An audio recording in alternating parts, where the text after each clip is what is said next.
Now, let's discuss about the economic definition of production. अब देखो, production ये एक ऐसा वर्ड है जो हम रोजमर्रा की जिंदगी में यूज करते हैं। लेकिन क्या आप जानते हैं कि इकोनॉमिक्स में इसका मतलब बिल्कुल अलग है? बहुत इंटरेस्टिंग है। चलिए इस कॉन्सेप्ट को आसान शब्दों में समझते हैं। जब भी हम प्रोडक्शन के बारे में सोचते हैं तो दिमाग में क्या आता है? एक फैक्ट्री, है ना? बड़ी बड़ी मशीन्स, असेंबली लाइन, कुछ फिजिकल चीज बन रही है। पर इकोनॉमिक्स इससे कई आगे की बात करता है। इकोनॉमिक्स के हिसाब से प्रोडक्शन का मतलब सिर्फ फिजिकल चीज बनाना नहीं है, इसका दायरा बहुत बड़ा है। तो चलिए देखते हैं कि कॉमन मीनिंग और इकोनॉमिक मीनिंग में क्या फर्क है। देखिए, आम भाषा में प्रोडक्शन मतलब कोई फिजिकल चीज बनाना, जैसे एक फैक्ट्री में कार्स बन रही हैं या एक किसान खेत में गेहूं उगा रहा है। सिंपल। लेकिन इकोनॉमिक्स कहता है नहीं, इतना ही नहीं है। इकोनॉमिक्स में प्रोडक्शन का मतलब है any activity that satisfies human wants, यानी कोई भी काम जिससे इंसान की कोई ज़रूरत पूरी हो। तो इस हिसाब से एक डॉक्टर का कंसल्टेशन या एक टीचर का लेसन, ये भी प्रोडक्शन है, क्योंकि ये भी तो हमारी ज़रूरतों को पूरा कर रहे हैं ना। तो चलिए अब इसकी प्रॉपर टेक्स्ट बुक डेफिनेशन देखते हैं। इकोनॉमिक्स में प्रोडक्शन है any economic activity that converts inputs into outputs to satisfy human wants। आइए इसको आसान बनाते हैं। Inputs क्या है? ये है resources, जैसे कि men, material, capital, यानी लोग, कच्चा माल और मशीनरी। और outputs क्या है? वो है commodities और services जो इन inputs से बनते हैं। तो जब हम inputs को यूज करके ऐसे outputs बनाते हैं जिससे लोगों की जरूरत पूरी हो, बस उसी प्रोसेस को प्रोडक्शन कहते हैं। तो अब ये साफ हो गया है कि इकोनॉमिक्स की दुनिया में प्रोडक्शन का मतलब सिर्फ गुड्स बनाना नहीं है, सर्विसेज देना भी है। दोनों को प्रोडक्शन माना जाता है। चलिए इन दोनों के बीच का जो डिफरेंस है उसको थोड़ा और डिटेल में समझते हैं। देखिए, प्रोडक्शन में दोनों चीजें आती हैं। पहले हैं टैंजिबल गुड्स। ये वो चीजें हैं जिन्हें आप छू सकते हैं, देख सकते हैं, जैसे क्लॉथ, सीमेंट, मशीनरी या आपके हाथ में जो स्मार्टफोन है। सिंपल। फिर आते हैं इनटैंजिबल सर्विसेज। ये फिजिकल नहीं है, ये एक्शंस हैं, स्किल्स हैं जो दूसरों को दी जाती हैं। जैसे एक टीचर पढ़ा रहा है, एक लॉयर सलाह दे रहा है या एक सॉफ्टवेयर इंजीनियर कोड लिख रहा है। इन्हें आप छू नहीं सकते, पर ये भी हमारी जरूरतों को पूरा करते हैं, इसलिए ये भी प्रोडक्शन है। ओके, अब इस कॉन्सेप्ट को थोड़ा और गहराई से समझते हैं। यहाँ एक साइंटिफिक सवाल उठता है। जब हम कहते हैं कि हम प्रोडक्शन कर रहे हैं, तो क्या हम सच में कोई नई चीज बना रहे हैं फ्रॉम नथिंग, बिल्कुल जीरो से? इसका जवाब साइंस के पास है, और वो हमें प्रोडक्शन का असली मतलब बताता है। और साइंस का एक फंडामेंटल रूल है जो हम सब ने पढ़ा है। Man can not create matter, matter can neither be created nor destroyed. इसका मतलब इंसान कोई भी चीज यानी मैटर बना भी नहीं सकता और मिटा भी नहीं सकता। अगर ये सच है तो फिर प्रोडक्शन क्या है? हम क्या कर रहे हैं जब हम कहते हैं कि हम एक कार प्रोड्यूस कर रहे हैं? हम मैटर तो बना नहीं रहे। और इसी सवाल का जवाब है यूटिलिटी। यूटिलिटी का सिंपल सा मतलब है किसी भी चीज की वांट सेटिस्फाइंग पावर, यानी उस चीज में आपकी जरूरत पूरी करने की कितनी शक्ति है। तो प्रोडक्शन क्या है? प्रोडक्शन इज द क्रिएशन और addition of utility to existing matter. हम मैटर नहीं बना रहे, हम पहले से मौजूद मैटर में यूटिलिटी ऐड कर रहे हैं, उसको और ज्यादा यूजफुल बना रहे हैं। यही असली कॉन्सेप्ट है प्रोडक्शन का। अब ये यूटिलिटी ऐड करने का क्या मतलब है? इसको समझने के लिए चलिए एक बहुत ही आसान सा एग्जाम्पल लेते हैं। एक कारपेंटर यानी बढ़ाई और एक लकड़ी का टुकड़ा। तो देखिए, इसकी जर्नी शुरू होती है स्टेप 1 से, रॉ वुड, एक लकड़ी का टुकड़ा है। इसकी यूटिलिटी, इसकी यूजफुलनेस बहुत कम है, आप इससे ज्यादा कुछ नहीं कर सकते। अब आता है स्टेप 2, ट्रांसफॉर्मेशन। एक कारपेंटर इस लकड़ी पर काम करना शुरू करता है। वो उसे काटता है, उसको शेप देता है। हर एक स्टेप में वो उस लकड़ी में यूटिलिटी ऐड कर रहा है, उसको ज्यादा यूजफुल बना रहा है। और आखिर में आता है स्टेप 3, अ फिनिश टेबल। अब ये टेबल बहुत यूजफुल है, आप इस पर खाना खा सकते हैं, पढ़ सकते हैं, इसकी यूटिलिटी बहुत हाई है। तो कारपेंटर ने लकड़ी बनाई नहीं, उसने सिर्फ लकड़ी की फॉर्म बदलकर उसकी यूटिलिटी बढ़ा दी। इसी को कहते हैं प्रोडक्शन। तो अब हमें ये तो समझ आ गया कि प्रोडक्शन का मतलब यूटिलिटी ऐड करना है, लेकिन क्या हर यूटिलिटी ऐड करने वाला काम इकोनॉमिक्स में प्रोडक्शन कहलाता है? नहीं। यहाँ पर एक फाइनल टेस्ट है, एक आखिरी शर्त है, और वो है द मार्केट एक्सचेंज रूल। इस रूल को समझने के लिए ये एग्जाम्पल परफेक्ट है। देखिए, 2 सिनेरियोज हैं। पहले सिनेरियो में एक माँ अपने परिवार के लिए घर पर खाना बना रही है। क्या इस काम में यूटिलिटी है? बिल्कुल है, लोगों की भूख मिट रही है। लेकिन ये काम प्यार और अफेक्शन से किया जा रहा है, इसे बेचने का कोई इंटेंशन नहीं है। अब दूसरा सिनारियो देखिए। एक शेफ रेस्टोरेंट में वही खाना बना रहा है, यहाँ भी यूटिलिटी क्रिएट हो रही है, लेकिन ये काम एक वेज, एक सैलरी के लिए हो रहा है। इसका इंटेंशन मार्केट में एक्सचेंज करना है। तो इकोनॉमिक्स के हिसाब से पहला काम प्रोडक्शन नहीं है, लेकिन दूसरा काम प्रोडक्शन है, क्योंकि उसमें मार्केट एक्सचेंज का एलिमेंट जुड़ गया है। तो अब तक हमने सारे इंपॉर्टेंट कॉन्सेप्ट्स देख लिए। हमने गुड्स और सर्विसेज का फर्क समझा, यूटिलिटी का मतलब जाना और आखिर में मार्केट एक्सचेंज रोल को भी देखा। अब वक्त है इन सभी टुकड़ों को जोड़कर प्रोडक्शन की एक कंप्लीट डेफिनेशन तैयार करने का। तो ये है प्रोडक्शन की complete economic definition. Production is the organized activity of transforming resources by creating or adding utility to them with the objective of satisfying human wants through exchange in the market. देखिए, इस एक definition में सारे keywords आ गए हैं। Organized activity, transforming resources, creating or adding utility, satisfying human wants और सबसे ज़रूरी through exchange in the market. तो अगली बार जब आप प्रोडक्शन सुने तो सिर्फ एक फैक्ट्री के बारे में मत सोचना, बल्कि इस पूरे प्रोसेस के बारे में सोचना। चलिए अब डिस्कस करते हैं इकोनॉमिक्स के एक बहुत ही इंपॉर्टेंट कॉन्सेप्ट के बारे में कि प्रोडक्शन में यूटिलिटी आखिर क्रिएट कैसे होती है। इस एक्सप्लेनर में हम इन 6 टॉपिक्स को डिटेल में समझेंगे। सबसे पहले हम समझेंगे कि प्रोडक्शन और यूटिलिटी आखिर है क्या। फिर हम एक एक करके चारों टाइप्स ऑफ यूटिलिटी को देखेंगे: फॉर्म, प्लेस, टाइम और पर्सनल यूटिलिटी। और लास्ट में हम इन सबको एक साथ जोड़कर द फुल पिक्चर समझेंगे। चलिए शुरू करते हैं। सबसे पहले आइए प्रोडक्शन और यूटिलिटी के बेसिक कॉन्सेप्ट को समझते हैं, क्योंकि ये पूरी इकोनॉमिक एक्टिविटी का फाउंडेशन है। तो आसान शब्दों में प्रोडक्शन क्या है? ये एक प्रोसेस है जिसमें हम गुड्स और सर्विसेज में वैल्यू क्रिएट या ऐड करते हैं। और यूटिलिटी का मतलब है the want satisfying power of a good और सर्विस। बेसिकली किसी भी चीज की वो पावर जिससे हमारी कोई जरूरत पूरी हो, उसे यूटिलिटी कहते हैं। तो इसका सीधा सा मतलब हुआ कि प्रोडक्शन का काम ही यूटिलिटी क्रिएट करना है। ओके, चलिए अब हमारा पहला टाइप ऑफ यूटिलिटी देखते हैं, फॉर्म यूटिलिटी, जो कि सबसे कॉमन और आसानी से समझ में आने वाला है। देखिए, फॉर्म यूटिलिटी का मतलब है कि जब हम किसी रॉ मटेरियल का फिजिकल फॉर्म, शेप या कॉम्पोजिशन बदलकर उसे एक ज़्यादा यूजफुल और वैल्यूएबल प्रोडक्ट बना देते हैं। ज़्यादातर मैन्युफैक्चरिंग एक्टिविटीज़ इसी कैटेगरी में आती हैं। सोचो, आपने बेसिकली एक चीज़ का फॉर्म बदल दिया, इसीलिए इसका नाम है फॉर्म यूटिलिटी। इसका एक परफेक्ट एग्जाम्पल है ये। देखिए, एक लकड़ी का टुकड़ा यानी रॉ वुड, उसकी डायरेक्ट यूटिलिटी बहुत लिमिटेड है। फिर वो जाता है कारपेंटर की वर्कशॉप में, जहां उसे काटा जाता है, शेप दिया जाता है और असेंबल किया जाता है। और फाइनली हमें मिलता है एक फिनिश्ड टेबल, जो एक बहुत ही यूजफुल फर्नीचर है और उसकी यूटिलिटी बहुत ज्यादा है। यही है फॉर्म यूटिलिटी इन एक्शन। और भी बहुत से एग्जाम्पल्स हैं, जैसे रॉ कॉटन से थ्रेड और फिर उससे कपड़ा बनाना, या आयरन ओर को स्टील में कन्वर्ट करना जिससे आगे कार्स बनती हैं। मॉडर्न एग्जाम्पल्स की बात करें तो रॉ सिलिकॉन को प्रोसेस करके पावरफुल कंप्यूटर चिप बनाना, या प्लास्टिक ग्रैन्यूल्स को मोल्ड करके मोबाइल फोन का केसिंग बनाना, ये सब फॉर्म यूटिलिटी के ही एग्जाम्पल्स हैं। ओके, सो ये तो हुई फॉर्म यूटिलिटी। अब आगे बढ़ते हैं हमारे सेकंड टाइप पर, जिसका नाम है प्लेस यूटिलिटी। यहाँ वैल्यू लोकेशन बदलने से क्रिएट होती है। तो प्लेस यूटिलिटी कब क्रिएट होती है? ये तब क्रिएट होती है जब हम गुड्स को एक जगह से, जहां वो अबंडेंस में है, ऐसी जगह मूव करते हैं जहां उनकी स्केर्सिटी है, यानी उनकी ज़रूरत ज़्यादा है। इसका पूरा क्रेडिट जाता है ट्रांसपोर्टेशन और लॉजिस्टिक्स को। प्रोडक्ट कितना भी अच्छा हो, अगर सही जगह ना पहुंचे तो उसकी कोई वैल्यू नहीं। इसके एग्जाम्पल्स देखिए। कश्मीर में उगे एप्पल्स को मुंबई या दिल्ली जैसे शहरों तक पहुंचाना, या माइंस से कोल या गोल्ड निकालकर फैक्ट्रीज तक लाना। मॉडर्न एग्जाम्पल चाहिए तो जब Amazon या Flipkart का डिलीवरी पर्सन आपका प्रोडक्ट वेयरहाउस से आपके घर तक लाता है, वो एग्जैक्टली प्लेस यूटिलिटी क्रिएट कर रहा है। और सोचिए, मिडिल ईस्ट से क्रूड ऑयल पूरी दुनिया की रिफाइनरीज तक शिप करना भी प्लेस यूटिलिटी का ही एग्जाम्पल है। ओके, अब हमारा तीसरा इंपॉर्टेंट कॉन्सेप्ट है टाइम यूटिलिटी। यहाँ वैल्यू इस बात से क्रिएट होती है कि गुड्स सही समय पर अवेलेबल है या नहीं। टाइम यूटिलिटी का मतलब है गुड्स और सर्विसेज को ऐसे समय पर अवेलेबल कराना जब कंज्यूमर्स को उनकी जरूरत हो। ये प्रोडक्शन और कंजम्पशन के बीच के टाइम गैप को ब्रिज करता है। इसके लिए स्टोरेज, वेयरहाउसिंग और प्रिजर्वेशन जैसी एक्टिविटीज बहुत जरूरी हैं।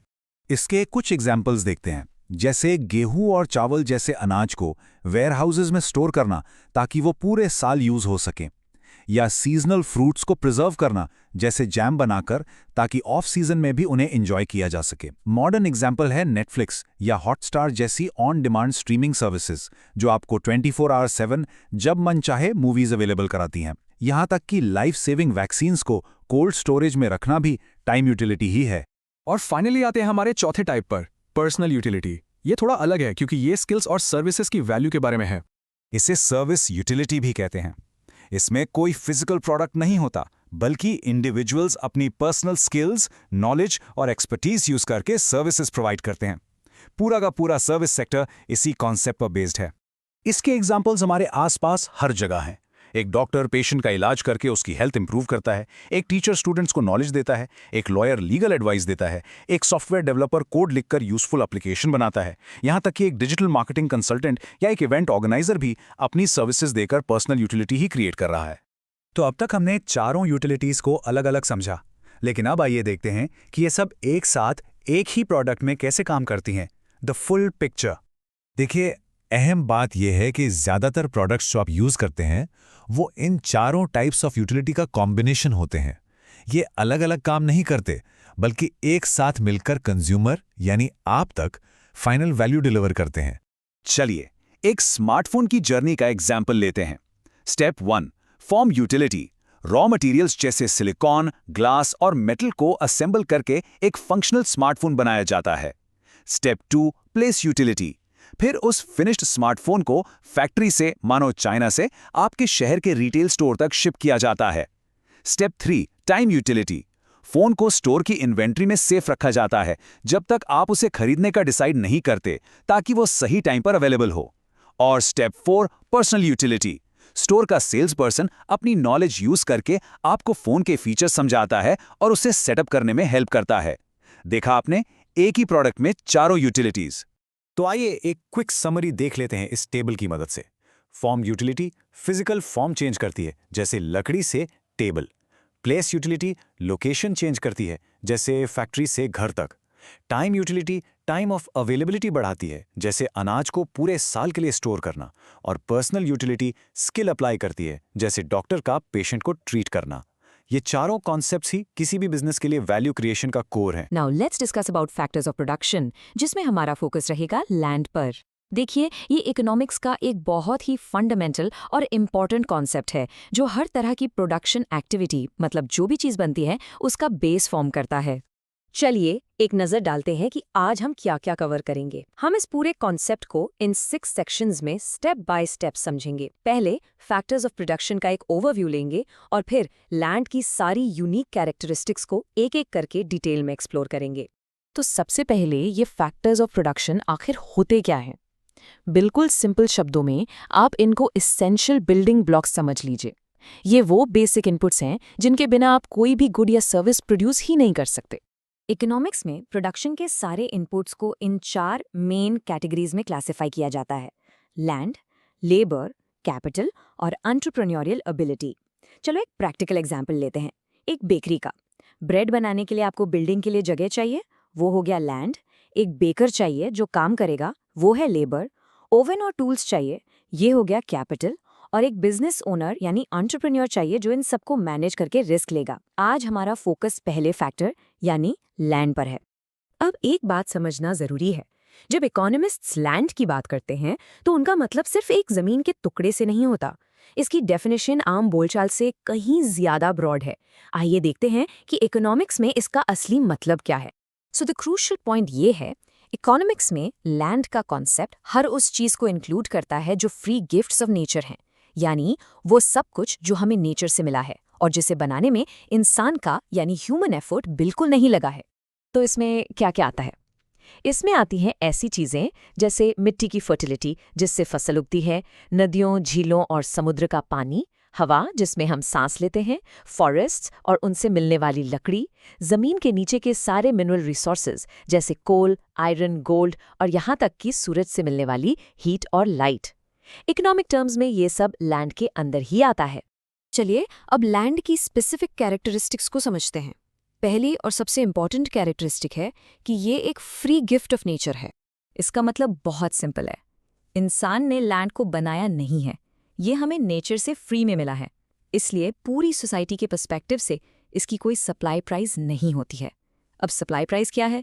ये वो कॉस्ट होती है जो प्रोड्यूसर को कोई चीज़ बनाने में लगती है। क्योंकि हमने नेचर को इसे क्रिएट करने के लिए कुछ पे नहीं किया, इसलिए इसकी सप्लाई प्राइस 0 मानी जाती है।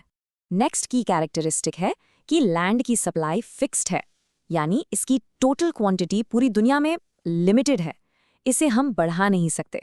यहाँ एक बहुत इंटरेस्टिंग पॉइंट है। देखिए, पूरी इकोनॉमी के लिए, जैसे India as a country, land की सप्लाई बिल्कुल फिक्स्ड है। इकोनॉमिस्ट्स इस सिचुएशन को परफेक्टली इनइलास्टिक कहते हैं। मतलब प्राइस कितना भी बढ़ जाए, सप्लाई नहीं बढ़ेगी। हम अर्थ को बड़ा नहीं कर सकते, राइट? और इसी वजह से बड़े शहरों में जमीन इतनी महंगी होती है। लेकिन एक इंडिविजुअल फर्म या पर्सन के लिए सप्लाई रिलेटिवली इलास्टिक होती है, क्योंकि वो मार्केट से और लैंड खरीद या रेंट कर सकता है। अब आगे बढ़ते हैं और लैंड की 3 ऐसी जुड़ी हुई क्वालिटीज को देखते हैं जो इसकी कोर नेचुरल प्रॉपर्टीज को डिफाइन करती हैं। ये तीनों एक दूसरे से काफी रिलेटेड हैं। पहला, लैंड परमानेंट है। इसका मतलब है कि इसकी फिजिकल एग्जिस्टेंस को आप डिस्ट्रॉय नहीं कर सकते। हाँ, आप पोल्यूशन से उसकी फर्टिलिटी कम कर सकते हैं, पर वो जमीन एज अ बेस हमेशा रहेगी। दूसरा, ये एक पैसिव फैक्टर है। सोचिए, एक खेत अपने आप कुछ प्रोड्यूस नहीं कर सकता। उसको प्रोडक्टिव बनाने के लिए किसान यानी लेबर और ट्रैक्टर यानी कैपिटल की जरूरत पड़ती है। और तीसरा, लैंड इमोबाइल है।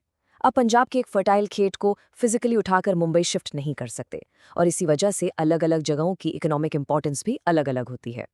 और अब आते हैं आखिरी कैरेक्टरिस्टिक पर, जो लैंड की वैरायटी और वर्सैटिलिटी के बारे में है। ये क्वालिटी इसको एक बहुत ही यूनिक फैक्टर ऑफ प्रोडक्शन बनाती है। देखिए, हेटेरोजीनियस होने का मतलब है कि जमीन का हर टुकड़ा यूनिक होता है।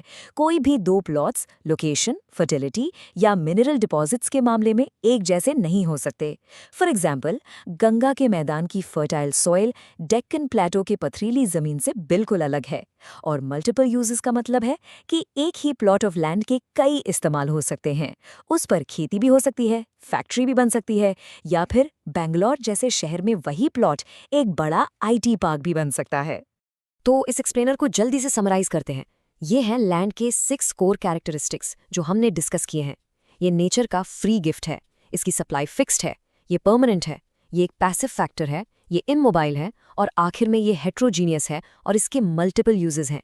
इन सभी पॉइंट्स को समझना किसी भी इकोनॉमी में लैंड के रोल को आसानी से समझने के लिए बहुत जरूरी है। Now let's discuss about our next topic, labour. ये एक बहुत ही इंपॉर्टेंट फैक्टर ऑफ प्रोडक्शन है। देखिए, लैंड या कैपिटल की तरह ये कोई नॉन लिविंग चीज नहीं है, बल्कि इसमें ह्यूमन एलिमेंट इन्वॉल्व है। और इसी ह्यूमन एलिमेंट की वजह से इसके कुछ ऐसे यूनिक फीचर्स हैं जिनको समझना इकोनॉमिक्स के हर स्टूडेंट के लिए बहुत जरूरी है। ओके, तो चलिए देखते हैं कि आज हम क्या क्या कवर करने वाले हैं। हम शुरू करेंगे लेबर की एग्जैक्ट इकोनॉमिक डेफिनेशन से, और फिर एक एक करके उसके 5 सबसे खास कैरेक्टरिस्टिक्स को एक्सप्लोर करेंगे। हम हर पॉइंट को आसान प्रैक्टिकल एग्जाम्पल से समझेंगे ताकि सारे कॉन्सेप्ट्स आपको बिल्कुल क्रिस्टल क्लियर हो जाएं। तो सबसे पहले ये लेबर इकोनॉमिक्स में आखिर होता क्या है? क्या हर तरह की मेहनत, हर तरह के काम को हम लेबर कह सकते हैं? चलिए इसका आंसर जानते हैं। इकोनॉमिक्स की लैंग्वेज में लेबर का मतलब है कोई भी मेंटल या फिजिकल काम जो इनकम या पैसा कमाने के मोटिव से किया जाए। यहाँ पर सबसे इंपॉर्टेंट फ्रेज है for the motive of income. तो चाहे वो एक सॉफ्टवेयर इंजीनियर का मेंटल एफर्ट हो या एक कंस्ट्रक्शन वर्कर का फिजिकल एफर्ट, अगर वो काम पैसे के लिए हो रहा है तो ही वो लेबर है। तो इसका मतलब सारा खेल मोटिव का है।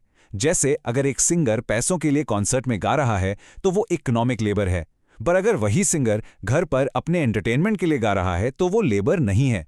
बिल्कुल वैसे ही जब एक शेफ रेस्टोरेंट में सैलरी के लिए खाना बनाता है वो लेबर है, पर जब आप अपनी फैमिली के लिए प्यार से खाना बनाते हैं तो वो लेबर नहीं, वो अफेक्शन है। लेबर की इसी डेफिनेशन से ही जुड़ा हुआ है इसका पहला और सबसे फंडामेंटल फीचर कि लेबर को उसके लेबरर से यानी काम को काम करने वाले से अलग नहीं किया जा सकता। इसको ऐसे समझिए, आप जमीन को उसके मालिक यानी लैंडलॉर्ड से अलग कर सकते हैं। आप एक मशीन को उसके ओनर से अलग कर सकते हैं।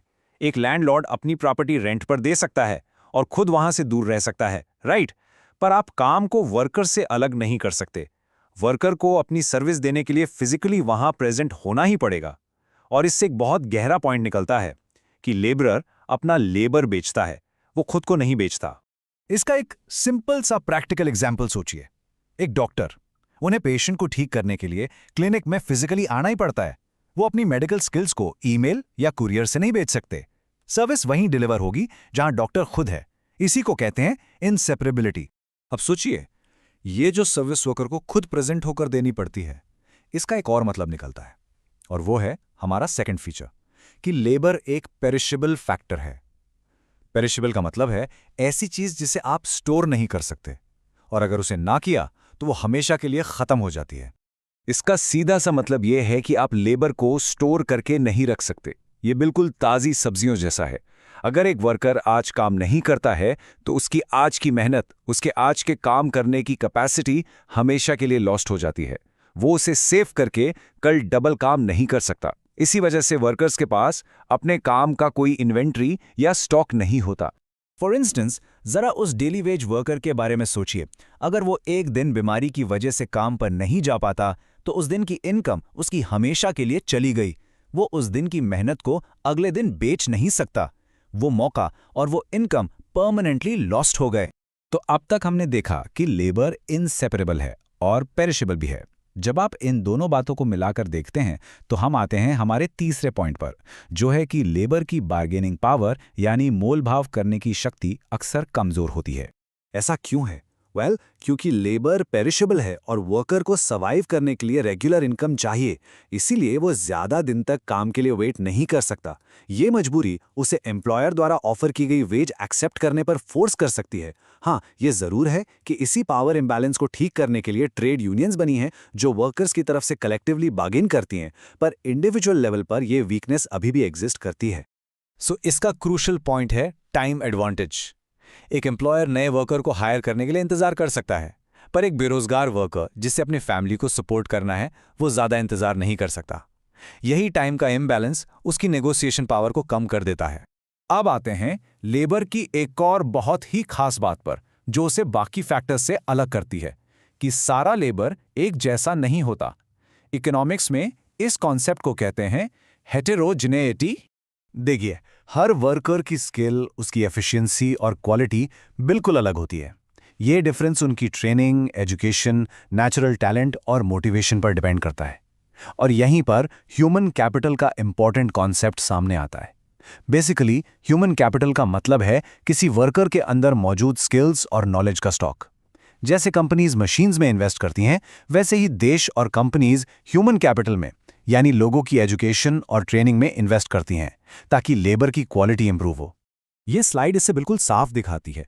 एक सॉफ्टवेयर इंजीनियर का काम, एक शेफ का काम और एक प्लम्बर का काम, तीनों बिल्कुल अलग हैं। इनके लिए अलग स्किल्स चाहिए और इनके काम की इकोनॉमिक वैल्यू भी अलग है। आप एक सॉफ्टवेयर इंजीनियर की जगह एक प्लम्बर को नहीं रख सकते, राइट? लेबर होमोजीनियस नहीं, हेट्रोजीनियस होता है। अब हम आते हैं अपने आखिरी और शायद सबसे इंटरेस्टिंग पॉइंट पर, वेज रेट और लेबर सप्लाई के अजीब रिश्ते पर। इसे peculiar supply curve of labour भी कहते हैं, और ये एक फैसिनेटिंग पैराडॉक्स है। आमतौर पर लॉजिक बहुत सिंपल है। जब वेजेस बढ़ती हैं तो लोग ज़्यादा काम करना चाहते हैं, इसलिए लेबर की सप्लाई भी बढ़ जाती है। अगर आपको ओवरटाइम का डबल पैसा मिले तो जाहिर है आप एक्स्ट्रा घंटे काम करने के लिए रेडी हो जाएंगे। सिंपल। लेकिन तब क्या होता है जब वेजेस बहुत बहुत ज्यादा हो जाती हैं? इमेजिन कीजिए कि एक वर्कर बहुत अमीर हो गया है। क्या तब भी वो और ज्यादा पैसों के लिए और ज्यादा काम करना चाहेगा? ये एक सोचने वाली बात है ना? और यहीं पर हम देखते हैं बैकवर्ड बेंडिंग सप्लाई कर्व का अमेजिंग कॉन्सेप्ट। इसके पीछे दो फोर्सेस काम करती हैं। पहला है सब्स्टिट्यूशन इफेक्ट। जब वेजेस बढ़ना शुरू होती हैं तो आराम करना यानी लेजर महंगा हो जाता है, क्योंकि हर घंटे आराम करने की अपॉर्चुनिटी कॉस्ट बढ़ जाती है। इसलिए लोग आराम को वर्क से सब्स्टिट्यूट करते हैं और ज्यादा काम करते हैं। लेकिन एक पॉइंट के बाद जब इनकम बहुत हाई हो जाती है तब इनकम इफेक्ट डोमिनेट करता है। वर्कर को लगता है कि उसके पास इनफ पैसा है और अब उसके लिए एक्स्ट्रा इनकम से ज्यादा फ्री टाइम यानी लेजर की वैल्यू है। वो अपनी हाई इनकम से आराम खरीदना चाहता है, इसलिए वो कम घंटे काम करता है। और इसी वजह से बहुत हाई वेज लेवल पर लेबर सप्लाई कर्व आगे जाने के बजाय पीछे की तरफ मुड़ जाता है। तो इस एक्सप्लेनर का समरी ये है कि इन्हीं 5 यूनिक कैरेक्टरिस्टिक्स की वजह से लेबर बाकी फैक्टर्स ऑफ प्रोडक्शन जैसे लैंड और कैपिटल से बिल्कुल अलग है। ये इनसेपरेबल है, पेरिशेबल है, इसकी बार्गेनिंग पावर वीक है, ये हेट्रोजीनियस है और इसका सप्लाई कर्व पेक्यूलियर है। इस ह्यूमन फैक्टर की इन्हीं कॉम्प्लेक्सिटीज को समझना मॉडर्न इकोनॉमीज कैसे काम करती हैं इसको समझने की चाबी है। चलिए अब हम डिस्कस करते हैं कैपिटल के बारे में। कैपिटल, जिसे हम पूंजी भी कहते हैं, प्रोडक्शन का एक बहुत इंपॉर्टेंट फैक्टर है और आज हम इसको डिटेल में समझेंगे। तो ये है हमारा आज का एजेंडा। हम शुरू करेंगे कैपिटल की डेफिनेशन से, फिर कैपिटल और वेल्थ का डिफरेंस समझेंगे। इसके बाद हम देखेंगे कि ये प्राइमरी फैक्टर्स से कैसे अलग है, कैपिटल के अलग अलग टाइप्स को डिटेल में जानेंगे और आखिर में एक क्विक समरी से सब कुछ रिवाइज करेंगे। तो सबसे पहले आइए समझते हैं कि इकोनॉमिक्स में कैपिटल का एक्चुअल मीनिंग क्या होता है। ये वर्ड हम रोज सुनते हैं, पर इसका टेक्निकल मीनिंग थोड़ा अलग है। तो सबसे इंपॉर्टेंट बात यह है कि कैपिटल वेल्थ का वो हिस्सा है जिसे हम और वेल्थ जनरेट करने के लिए इस्तेमाल करते हैं, इसीलिए इसे प्रोड्यूस्ड मीन्स ऑफ प्रोडक्शन भी कहते हैं। ये एक स्टॉक कॉन्सेप्ट है, यानी एक जमा की हुई पूंजी जिसे इनकम का एक फ्लो यानी आमदनी का सिलसिला शुरू होता है। जैसे एक फैक्ट्री में लगी मशीन्स या एक कारपेंटर के टूल्स, ये सब कैपिटल के परफेक्ट एग्जाम्पल्स हैं। अब एक बहुत कॉमन कंफ्यूजन को दूर करते हैं, कैपिटल और वेल्थ के बीच का डिफरेंस। ये समझना बहुत जरूरी है। इस स्लाइड से एक बहुत जरूरी बात समझ आती है। सारी कैपिटल वेल्थ होती है, लेकिन सारी वेल्थ कैपिटल नहीं होती। देखिए, आपके लॉकर में रखा सोना सिर्फ वेल्थ है, क्योंकि वो वहां पड़ा है, कुछ प्रोड्यूस नहीं कर रहा। लेकिन जब आप उस सोने को बेचकर एक टैक्सी खरीदते हैं और उससे पैसे कमाते हैं, तो वही टैक्सी कैपिटल बन जाती है। सिंपल रूल है, अगर कोई चीज एक्टिवली इनकम जनरेट कर रही है तो वो कैपिटल है। चलिए अब आगे बढ़ते हैं और देखते हैं कि कैपिटल लैंड और लेबर से अलग क्यों है। ये एक इंपॉर्टेंट डिस्टिंक्शन है और अक्सर एग्जाम्स में इसके बारे में पूछा जाता है, तो ध्यान से समझिए। ये स्लाइड इस डिफरेंस को साफ दिखाती है। लैंड और लेबर नेचर के गिफ्ट्स हैं, वो प्राइमरी या ओरिजिनल फैक्टर्स हैं, इंसान ने उन्हें नहीं बनाया। जबकि कैपिटल इंसान द्वारा बनाया गया है, इसलिए ये एक प्रोड्यूस्ड फैक्टर है। फॉर एग्जाम्पल, एक जमीन लैंड है, पर उस जमीन पर बनी फैक्ट्री और उसमें लगी मशीन्स कैपिटल हैं। बेसिकली इंसान ने नेचर लैंड पर मेहनत लेबर करके कैपिटल को क्रिएट किया है। अब हम कैपिटल के डिफरेंट टाइप्स को समझेंगे। ये एग्जाम के लिए बहुत इंपॉर्टेंट कॉन्सेप्ट है। इन क्लासिफिकेशंस को अच्छे से याद कर लीजिए। सबसे पहला क्लासिफिकेशन हम ड्यूरेबिलिटी के बेसिस पर करेंगे। ड्यूरेबिलिटी का मतलब है टिकाऊपन, यानी हम ये देखेंगे कि कौन सा कैपिटल कितना लंबा चलता है और प्रोडक्शन में कितनी बार यूज हो सकता है। फिक्स्ड कैपिटल वो कैपिटल है जिसे हम प्रोडक्शन में बार बार सालों साल यूज कर सकते हैं, जैसे एक फैक्ट्री की मशीन, एक किसान का ट्रैक्टर, या एक मॉडर्न प्रैक्टिकल एग्जाम्पल लें तो एक यूट्यूबर का कैमरा और कंप्यूटर, जिसे वो कई वीडियोस बनाने के लिए यूज करता है। हाँ, टाइम के साथ इनकी वैल्यू कम होती है, जिसे हम डेप्रिसिएशन कहते हैं। दूसरी तरफ सर्कुलेटिंग कैपिटल प्रोडक्शन प्रोसेस में एक ही बार यूज होकर खत्म हो जाता है। इसे वर्किंग कैपिटल भी कहते हैं। जैसे कपड़ा बनाने के लिए यूज हुई कॉटन, एक बार धागा बन गया तो कॉटन खत्म, या एक फैक्ट्री चलाने के लिए जला हुआ कोयला, या किसान के बीज जो फसल बन जाते हैं। ड्यूरेबिलिटी के बाद अब हमारा अगला क्लासिफिकेशन फिजिकल फॉर्म के बेसिस पर है, यानी हम ये देखेंगे कि कैपिटल को उसके रूप, उसकी बनावट के आधार पर कैसे बांटा जाता है। रियल कैपिटल का मतलब है ऐसी चीजें जिन्हें आप देख और छू सकते हैं, यानी एक्चुअल फिजिकल गुड्स। एक फैक्ट्री की बिल्डिंग, उसकी मशीन्स, कंपनी का स्टॉक, ये सब रियल कैपिटल है। एक और अच्छा एग्जाम्पल है एक फूड डिलीवरी कंपनी की जो सारी बाइक्स हैं, वो उनका रियल कैपिटल है। ह्यूमन कैपिटल बहुत इंटरेस्टिंग कॉन्सेप्ट है। ये लोगों की स्किल्स, नॉलेज और उनकी एबिलिटीज का स्टॉक है। जैसे एक मशीन में इन्वेस्टमेंट करके उसकी कैपेसिटी बढ़ती है, वैसे ही एजुकेशन, ट्रेनिंग और हेल्थ में इन्वेस्ट करके लोगों की प्रोडक्टिव कैपेसिटी बढ़ती है। एक डॉक्टर की नॉलेज, एक इंजीनियर के स्किल्स, ये सब ह्यूमन कैपिटल के बेहतरीन एग्जाम्पल हैं। कैपिटल की टाइप्स के इस डिस्कशन को आगे बढ़ाते हैं और कुछ और इंपॉर्टेंट क्लासिफिकेशंस देखते हैं। इन पर भी एग्जाम में सवाल बन सकते हैं। अब हमारा अगला क्लासिफिकेशन है परसेप्टिबिलिटी के आधार पर। इसका मतलब है कि क्या हम कैपिटल को अपने सेंसेस से, यानी देखकर या छूकर महसूस कर सकते हैं या नहीं। टैंजिबल कैपिटल वो है जिसका फिजिकल एग्जिस्टेंस होता है।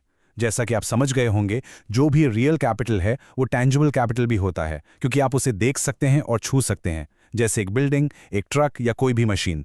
और इनटैंजिबल कैपिटल वो वैल्यूएबल एसेट्स हैं जिन्हें हम देख या छू नहीं सकते, पर उनकी बहुत वैल्यू होती है, जैसे एक कंपनी का ब्रांड नेम, यानी उसकी गुडविल, किसी बुक का कॉपीराइट या किसी नए इन्वेंशन का पेटेंट। ये सब कंपनी के लिए बहुत कीमती होते हैं। और हमारा आखिरी क्लासिफिकेशन ओनरशिप के बेसिस पर है। यहां हम देखेंगे कि कैपिटल का मालिक कौन है कोई एक इंसान या पूरी सोसाइटी? इंडिविजुअल कैपिटल वो प्रॉपर्टी है जो किसी एक इंसान या प्राइवेट कंपनी की है और जिसे वो प्राइवेट प्रॉफिट के लिए यूज करते हैं। फॉर एग्जाम्पल, आपकी पर्सनल कार जिसे आप टैक्सी सर्विस के लिए यूज करते हैं, या एक दुकानदार की दुकान, ये सब उनका इंडिविजुअल कैपिटल है। और सोशल कैपिटल पूरी सोसाइटी का होता है जिसे गवर्नमेंट मैनेज करती है। इसका फायदा किसी एक को नहीं बल्कि पूरी कम्युनिटी को मिलता है, जैसे पब्लिक रोड्स, ब्रिजेस, सरकारी हॉस्पिटल्स और हमारे देश के नए नेशनल हाईवेज जो भारतमाला परियोजना के अंडर बन रहे हैं, या मॉडर्न ट्रेन्स जैसे वंदे भारत एक्सप्रेस। ये सब सोशल या पब्लिक कैपिटल के एग्जाम्पल्स हैं। चलिए, अब तक हमने जो भी सीखा है उसे एक क्विक समरी में कंसोलिडेट करते हैं। ये आपके फाइनल रिवीजन के लिए बहुत हेल्पफुल रहेगा। ये टेबल आपके रिवीजन के लिए परफेक्ट है। इसमें हमने सभी इंपॉर्टेंट टाइप्स ऑफ कैपिटल, उनकी मेन कैरेक्टरिस्टिक्स और एक मॉडर्न एग्जाम्पल को समराइज किया है। जैसे एक प्रोग्रामर का लैपटॉप फिक्स्ड कैपिटल है और पब्लिक वाईफाई सोशल कैपिटल। आप चाहें तो इसका एक स्क्रीनशॉट ले सकते हैं, ये क्विक रिवीजन में बहुत काम आएगा। तो आखिर में हमेशा ये याद रखिए कि कैपिटल ही वो इंजन है जो किसी भी देश की वेल्थ को प्रोग्रेस और तरक्की की ताकत में बदलता है। बिना सही इन्वेस्टमेंट और कैपिटल फॉर्मेशन के कोई भी इकोनॉमी आगे नहीं बढ़ सकती। Now let's discuss about the process of capital formation. ये एक ऐसा पावरफुल इकोनॉमिक कॉन्सेप्ट है जो समझो किसी भी देश की तरक्की की, उसके ग्रोथ की नींव रखता है। तो इस पूरे एक्सप्लेनर में हम कैपिटल फॉर्मेशन को इन 5 सिंपल सेक्शंस में ब्रेक डाउन करके समझेंगे। सबसे पहले ये है क्या, फिर इसके जो 3 मेन स्टेजेस हैं, क्रिएटिंग सेविंग्स, मोबिलाइजिंग सेविंग्स और द एक्ट ऑफ इन्वेस्टमेंट, उनको देखेंगे। और फाइनली हम बात करेंगे आखिर इस सबका आखिरी असर यानी ग्रोथ चेन रिएक्शन क्या होता है। ओके, चलिए शुरू करते हैं। सबसे पहला सवाल, आखिर ये कैपिटल फॉर्मेशन है क्या? इसे आप जानते हैं किसी भी देश का इंजन ऑफ इकोनॉमिक ग्रोथ भी कहा जाता है। और क्यों कहते हैं ये हम आगे समझेंगे। तो देखिए, इसको बिल्कुल सिंपल शब्दों में समझें तो कैपिटल फॉर्मेशन का मतलब है किसी भी कंट्री में रियल कैपिटल के स्टॉक को लगातार बढ़ाना, सस्टेन्ड इंक्रीज। अब आप सोचेंगे ये रियल कैपिटल क्या चीज है? वेल, कैपिटल 2 तरह का होता है। एक होता है फाइनेंशियल कैपिटल यानी पैसा, और दूसरा होता है रियल कैपिटल यानी एक्चुअल फिजिकल चीजें, जैसे कि machines, factories, roads, bridges, transport equipment, ये सब। तो जब हम ऐसी चीजें बनाते हैं जो आगे और प्रोडक्शन करने में मदद करती हैं, बस उसी प्रोसेस को हम इन्वेस्टमेंट या कैपिटल फॉर्मेशन कहते हैं। It's pretty much the same thing. और हाँ, ये एक कॉन्टिन्यूअस प्रोसेस है, कोई वन टाइम इवेंट नहीं। अब ये जो पूरा प्रोसेस है ना, ये बेसिकली 3 बहुत ही इंपॉर्टेंट स्टेजेस में होता है, एकदम step by step. Number 1, savings यानी इनकम से कंजम्पशन निकालने के बाद जो बचता है। नंबर 2, मोबिलाइजेशन मतलब इन सेविंग्स को फाइनेंशियल सिस्टम तक पहुंचाना। और नंबर 3, इन्वेस्टमेंट यानी उस जमा किए हुए पैसे से रियल कैपिटल एसेट्स खरीदना। तो चलिए एक एक करके इन स्टेजेस को देखते हैं। शुरुआत करते हैं पहले स्टेज से। तो आ गए हम अपने पहले स्टेज पर, क्रिएटिंग सेविंग्स। जैसा कि आप देख रहे हैं, ये इस इंजन के लिए फ्यूल की तरह है। सोचो, अगर गाड़ी में फ्यूल ही नहीं होगा तो वो आगे कैसे बढ़ेगी? बिल्कुल वैसे ही अगर इकोनॉमी में सेविंग्स ही नहीं होंगी तो इन्वेस्टमेंट कहां से आएगा? अगर एक सोसाइटी अपनी सारी इनकम मतलब सब कुछ बस कंज्यूम कर लेती है, खर्च कर देती है, तो फ्यूचर के लिए इन्वेस्ट करने को कुछ बचेगा ही नहीं। सिंपल। अच्छा, अब सेविंग्स किन चीजों पर डिपेंड करती हैं? देखिए, इसके पीछे 2 बड़े फैक्टर्स हैं। पहला है एबिलिटी टू सेव। ये तो सीधा से हिसाब है, आपकी इनकम का लेवल क्या है। जितनी ज्यादा इनकम उतनी ज्यादा कैपेसिटी होगी सेव करने की। Common sense, right? दूसरा फैक्टर थोड़ा साइकोलॉजिकल है, ये है विलिंगनेस टू सेव, मतलब आप सेव करना चाहते भी हैं या नहीं। ये इस बात पर डिपेंड करता है कि आप अपने फ्यूचर के लिए कितने कंसर्न हैं, जैसे बच्चों के एजुकेशन, रिटायरमेंट या कोई इमरजेंसी। ये सारी चीजें आपको सेव करने के लिए मोटिवेट करती हैं। और हाँ, इसके अलावा गवर्नमेंट भी पीछे नहीं रहती, वो भी टैक्सेशन या प्रोविडेंट फंड यानी पीएफ जैसी कंपल्सरी स्कीम्स के जरिए हमसे सेविंग्स करवाती है। इसको ना एक बहुत ही सिंपल एग्जाम्पल से समझते हैं, आमने सामने। एक तरफ सोचिए एक डेली वेज वर्कर के बारे में। उसकी जो भी इनकम है वो ज़्यादातर उसकी बेसिक ज़रूरतों, रोटी, कपड़ा, मकान पर ही खर्च हो जाती है, तो उसके पास सेविंग्स के लिए सरप्लस यानी एक्स्ट्रा पैसा बचता ही नहीं है। अब दूसरी तरफ सोचिए एक सॉफ्टवेयर इंजीनियर के बारे में। उसकी सैलरी काफ़ी हाई है, तो वो अपनी सारी ज़रूरतें पूरी करने के बाद भी एक अहम हिस्सा, एक सिग्निफिकेंट पोर्शन सेव कर पाता है, और यही सरप्लस आगे जाकर इन्वेस्टमेंट बनता है। ओके, तो पहला स्टेज पूरा हुआ, सेविंग्स हो गई। लेकिन सोचिए, अगर ये पैसा बस घर की तिजोरी में या गद्दे के नीचे रखा रहे तो क्या इसका इकोनॉमी को कोई फ़ायदा होगा? बिल्कुल नहीं। वो पैसा वही का वही पड़ा रहेगा। और इसीलिए अगला और बहुत ही इंपॉर्टेंट स्टेज है मोबिलाइजेशन ऑफ सेविंग्स। ये स्टेज सेवर्स यानी हम जैसे लोग और इन्वेस्टर्स यानी बिजनेसेस के बीच एक पुल, एक ब्रिज का काम करता है। और यहाँ पर हीरो की एंट्री होती है, फाइनेंशियल इंस्टीट्यूशंस की। इनका काम ही यही है। ये आम घरों में पड़ी हुई छोटी छोटी सेविंग्स को कलेक्ट करते हैं और उन्हें आगे प्रोडक्टिव यूज़ के लिए चैनल करते हैं। आप इनको इकोनॉमी का ब्लड सर्कुलेशन सिस्टम समझ सकते हैं। जैसे हमारी बॉडी में ब्लड हर पार्ट तक ऑक्सीजन पहुंचाता है, वैसे ही फाइनेंशियल इंस्टीट्यूशंस पैसे को इकोनॉमी के हर उस कोने तक पहुंचाते हैं जहां उसकी ज़रूरत है, जहां वो ग्रो कर सकता है। और ये कोई एक सिंगल इंस्टीट्यूशन नहीं है, ये एक पूरा नेटवर्क है। इस मोबिलाइजेशन नेटवर्क में कौन कौन आता है? सबसे पहले banks, state bank of India, HDFC, ICICI, आप इन सबको जानते हैं। फिर आते हैं स्टॉक मार्केट्स जैसे बॉम्बे स्टॉक एक्सचेंज और national stock exchange, insurance companies जैसे LIC, GIC, म्यूचुअल फंड्स हैं, पोस्ट ऑफिसेज भी इसमें शामिल हैं। ये सब के सब हम जैसे आम लोगों से, हाउस होल्ड से सेविंग्स कलेक्ट करते हैं और उनको उन एंटरप्रेन्योर्स और बिजनेसेस तक पहुंचाते हैं जिनको नए प्रोजेक्ट्स के लिए, नए इन्वेस्टमेंट्स के लिए पैसा चाहिए। चलिए अब आते हैं हमारे प्रोसेस के फाइनल और सबसे इंपॉर्टेंट स्टेज पर, द एक्ट ऑफ इन्वेस्टमेंट। देखिए, सेविंग्स हो गई, वो मोबिलाइज भी हो गई, लेकिन जब तक उस जमा किए गए पैसे को असल में काम पर ना लगाया जाए तब तक पहले दो स्टेजेस का कोई मतलब नहीं है। यहाँ पर इंजन फाइनली इग्नाइट होता है। तो इन्वेस्टमेंट का मतलब क्या है?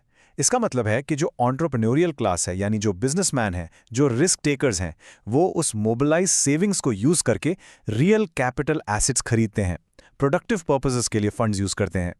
हाँ, इसमें रिस्क जरूर होता है। जरूरी नहीं कि हर इन्वेस्टमेंट से प्रॉफिट ही हो, लेकिन इस रिस्क के बिना ग्रोथ भी तो पॉसिबल नहीं है ना।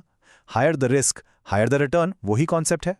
तो इस रियल इन्वेस्टमेंट के कुछ प्रैक्टिकल एग्जाम्पल्स क्या हैं? सोचिए, एक फैक्ट्री ओनर है, वो अपनी फैक्ट्री के लिए एक नई मॉडर्न मशीन खरीदता है, या फिर एक कंपनी एक पूरा नया मैन्युफैक्चरिंग प्लांट कंस्ट्रक्ट करती है, या गवर्नमेंट देश में इंफ्रास्ट्रक्चर डेवलप करती है। सोचिए, नई रोड्स बन रही हैं, ब्रिजेस बन रहे हैं, नए पावर प्लांट्स लग रहे हैं, नई टेक्नोलॉजीज और सॉफ्टवेयर में इन्वेस्ट हो रहा है। ये सब चीजें मिलकर देश की प्रोडक्शन कैपेसिटी को सीधा सीधा बढ़ा देती हैं। तो अब हमने ये तीनों स्टेजेस देख लिए, सेविंग्स, मोबिलाइजेशन और इन्वेस्टमेंट। पर इन सब से होता क्या है? एंड रिजल्ट क्या है?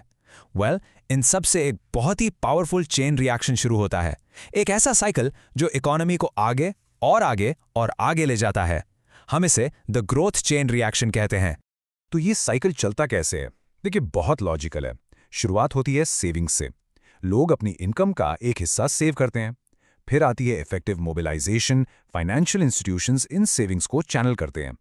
इससे होता है हायर इन्वेस्टमेंट, बिजनेसेस पैसा बोरो करके नए कैपिटल गुड्स में इन्वेस्ट करते हैं। नए कैपिटल से क्या होगा? इंक्रीज्ड प्रोडक्शन, देश में ज्यादा गुड्स और सर्विसेज बनेंगे, और जब प्रोडक्शन बढ़ेगा तो कंपनीज को प्रॉफिट होगा, नए जॉब्स क्रिएट होंगे जिससे लोगों की हायर इनकम होगी। और फिर क्या? जब लोगों की इनकम बढ़ेगी तो वो मोर सेविंग्स कर पाएंगे, और इस तरह से ये साइकिल घूमता रहता है और हर बार पहले से और स्ट्रांग होता जाता है।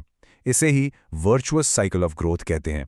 तो बॉटम लाइन क्या है? सीधा सा मतलब यह है कि जिस देश में कैपिटल फॉर्मेशन का रेट जितना ज्यादा होगा, जितना फास्ट होगा, उस देश की प्रोडक्शन कैपेसिटी भी उतनी ही तेजी से बढ़ेगी। और यही चीज उस देश के लॉन्ग टर्म इकोनॉमिक डेवलपमेंट और प्रॉस्पेरिटी की चाबी है, द की।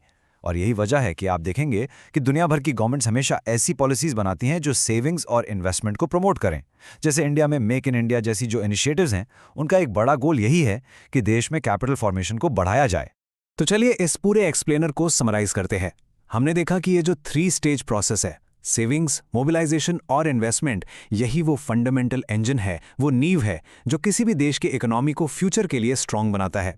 इसके बिना किसी भी देश का long term sustainable development simply possible नहीं है। Now let's discuss about the entrepreneur, जिसे प्रोडक्शन का सबसे इंपॉर्टेंट फैक्टर माना जाता है। देखो, हम सब जानते हैं कि लैंड, लेबर और कैपिटल प्रोडक्शन के लिए जरूरी हैं, पर सोचने वाली बात यह है कि इन सभी को एक साथ जोड़ने वाला और काम पे लगाने वाला ही एक एंटरप्रेन्योर होता है। तो आखिर ये एंटरप्रेन्योर है कौन? वेल, डेफिनेशन के हिसाब से एक एंटरप्रेन्योर वो ड्राइविंग फोर्स है, वो ताकत है जो प्रोडक्शन के बाकी फैक्टर्स को मोबिलाइज करता है। वहीं लैंड, लेबर और कैपिटल को एक ऐसी सही प्रोपोर्शन में जोड़ता है जिससे प्रोडक्शन प्रोसेस स्टार्ट हो सके। इसको ना ऐसे समझो, अगर किचन में सारे इंग्रेडिएंट्स रखे हैं पर कोई शेफ ही नहीं है तो खाना थोड़ी बन सकता है। एंटरप्रेन्योर बस वही शेफ है जो सब कुछ मिलाकर एक बेहतरीन डिश तैयार करता है। इसीलिए हम कहते हैं कि लैंड, लेबर और कैपिटल ये तीनों प्रोडक्शन के पैसिव फैक्टर्स हैं। इसका सीधा सा मतलब है कि ये बेचारे अपने आप से कुछ नहीं कर सकते। जमीन खुद ब खुद फसल नहीं उगाती, वर्कर्स खुद से काम शुरू नहीं करते और पैसा बैंक में पड़े पड़े बिजनेस नहीं बन जाता। इन सबको एक्टिव करने वाला और सही डायरेक्शन देने वाला जो एक्टिव फैक्टर है, द ड्राइविंग फोर्स, वही तो एंटरप्रेन्योर है। तो एक एंटरप्रेन्योर के फंक्शंस क्या हैं? आखिर वो करता क्या है? उनका पहला और सबसे इंपॉर्टेंट फंक्शन है इनिशिएटिंग एंड कोऑर्डिनेटिंग, यानी किसी बिजनेस को शुरू करना और सारे रिसोर्सेज को एक साथ अकेले लाना, बिल्कुल एक ऑर्केस्ट्रा कंडक्टर की तरह। आपने देखा है ना, जैसे एक कंडक्टर अलग अलग म्यूजिशियंस को गाइड करके एक इतनी सुरीली धुन बनाता है, बिल्कुल वैसे ही एक एंटरप्रेन्योर लैंड, लेबर और कैपिटल को कोऑर्डिनेट करके एक सक्सेसफुल बिजनेस खड़ा करता है। आइए देखते हैं कि ये कोऑर्डिनेशन प्रोसेस आखिर काम कैसे करता है। सबसे पहले स्टेप 1, एक एंटरप्रेन्योर मार्केट में एक बिजनेस अपॉर्चुनिटी को सेंस करता है, उसे पहचानता है, उसे लोगों की एक ऐसी जरूरत दिखती है जिससे पूरा किया जा सकता है। फिर आता है स्टेप 2, वो उस अपॉर्चुनिटी को एक सॉलिड प्रोजेक्ट आइडिया में बदलता है और डिसाइड करता है कि बिजनेस का स्केल क्या होगा, छोटा, बड़ा, कैसा। उसके बाद स्टेप 3 में वो सारे फैक्टर्स को कंबाइन करना शुरू करता है, कहीं से लैंड रेंट पर लेना, एम्प्लॉयज हायर करना और कैपिटल का अरेंजमेंट करना। और आखिर में स्टेप 4, वो इन सभी फैक्टर्स को उनका फिक्स्ड रिवॉर्ड पे करता है, जैसे लैंड को रेंट, लेबर को वेजेस और कैपिटल पर इंटरेस्ट। चलिए इस थियरी को ना एकदम प्रैक्टिकल एग्जाम्पल से समझते हैं। ओयो रूम्स, इसके फाउंडर रितेश अग्रवाल ने मार्केट में एक बहुत बड़ी अपॉर्चुनिटी देखी।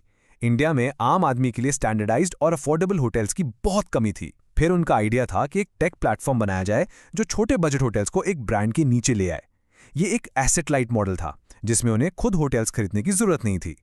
इसके लिए उन्होंने फैक्टर्स कंबाइन किए, इंजीनियर्स और मैनेजर्स हायर किए जो कि लेबर है, इन्वेस्टर्स से फंडिंग ली जो कैपिटल है, और होटल ओनर्स के साथ पार्टनर किया जिससे उन्हें एक तरह से लैंड या प्रॉपर्टी मिल गई। ये इनिशिएटिंग और कोऑर्डिनेशन का एक परफेक्ट रियल लाइफ एग्जांपल है। अब आते हैं एंटरप्रेन्योर के दूसरे फंक्शन पर, बेयरिंग अनसर्टेनिटी। इसका मतलब है ऐसी अनजान सिचुएशंस को फेस करना जिनका रिजल्ट पक्का ना हो, और यही उनका सबसे क्रिटिकल रोल माना जाता है। एक्चुअली यही वो चीज़ है जो एक एंटरप्रेन्योर को एक नॉर्मल मैनेजर से बिल्कुल अलग करती है। यहाँ हमें रिस्क और अनसर्टेनिटी के बीच का फर्क समझना होगा, जिसे फेमस इकोनॉमिस्ट फ्रैंक नाइट ने एक्सप्लेन किया था। देखिए, रिस्क जो होता है ना, वो फोर्सिएबल होता है, जैसे आग लगने का रिस्क या चोरी होने का रिस्क। आप इसका अंदाजा लगा सकते हैं और इसका इंश्योरेंस भी करवा सकते हैं, सिंपल। लेकिन अनसर्टेनिटी ये बिल्कुल अनफोर्सिएबल होती है। इसका ना तो आप अंदाजा लगा सकते हैं, ना ही इसका कोई इंश्योरेंस होता है। फॉर एग्जाम्पल, अचानक गवर्नमेंट की पॉलिसी बदल जाना, मार्केट में एक नया तगड़ा कॉम्पिटिटर आ जाना, या कस्टमर्स के टेस्ट में ही चेंज आ जाना, इसका पूरा बोझ सिर्फ और सिर्फ एंटरप्रेन्योर को ही उठाना पड़ता है। और इसी पॉइंट को फ्रैंक नाइट ने इस कोट में क्या खूबसूरती से समराइज किया है, profit is the reward for bearing uncertainty.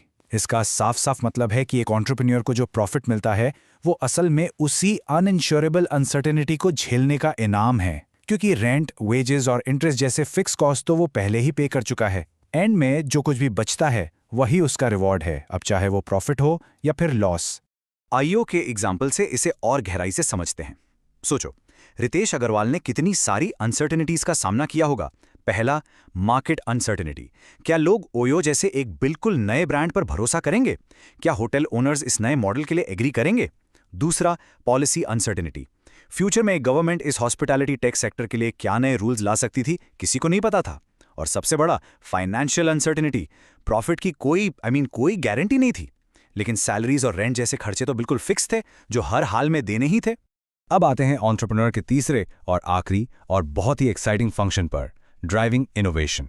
एक एंटरप्रेन्योर सिर्फ बिजनेस ही नहीं चलाता, वो मार्केट में इनोवेशन भी लाता है। ग्रेट इकोनॉमिस्ट जोसेफ शम्पेटर ने तो यहां तक कहा था कि एंटरप्रेन्योर ही इकोनॉमिक ग्रोथ का असली इंजन है। वो पुराने घिसे पिटे तरीकों को तोड़कर नए तरीके लाता है, जिससे पूरी इकोनॉमी को आगे बढ़ने में जबरदस्त मदद मिलती है। ओके, यहाँ एक और इंपॉर्टेंट कॉन्सेप्ट समझना बहुत जरूरी है, इन्वेंशन और इनोवेशन के बीच का फर्क। देखो, इन्वेंशन का मतलब है एक नया आइडिया सोचना या एक नई चीज बना देना, ये बस थ्योरेटिकल है। लेकिन इनोवेशन का मतलब है उस नए आइडिया को कमर्शियली अप्लाई करना। उससे एक सक्सेसफुल बिजनेस बनाना जो वैल्यू क्रिएट करे।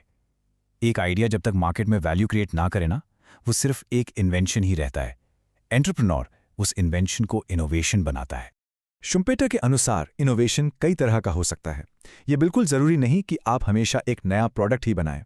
आप एक नया मार्केट भी खोज सकते हैं जहां पहले कोई न गया हो।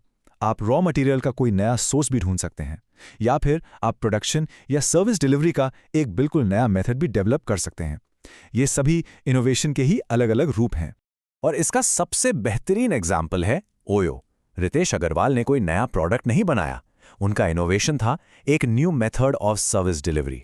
उन्होंने टेक्नोलॉजी का इस्तेमाल करके इंडिया की इतनी बड़ी अनऑर्गेनाइज्ड बजट होटल इंडस्ट्री को स्टैंडर्डाइज कर दिया। उन्होंने होटल्स खरीदने की जगह एक एसेट लाइट एग्रीगेशन मॉडल बनाया, जिससे वो दूसरे होटल्स को अपने प्लेटफॉर्म से जोड़ सकें। ये मार्केट के लिए एक रियल गेम चेंजिंग इनोवेशन था। तो अब तक हमने एंटरप्रेन्योर के तीनों मेन फंक्शंस को डिटेल में समझा।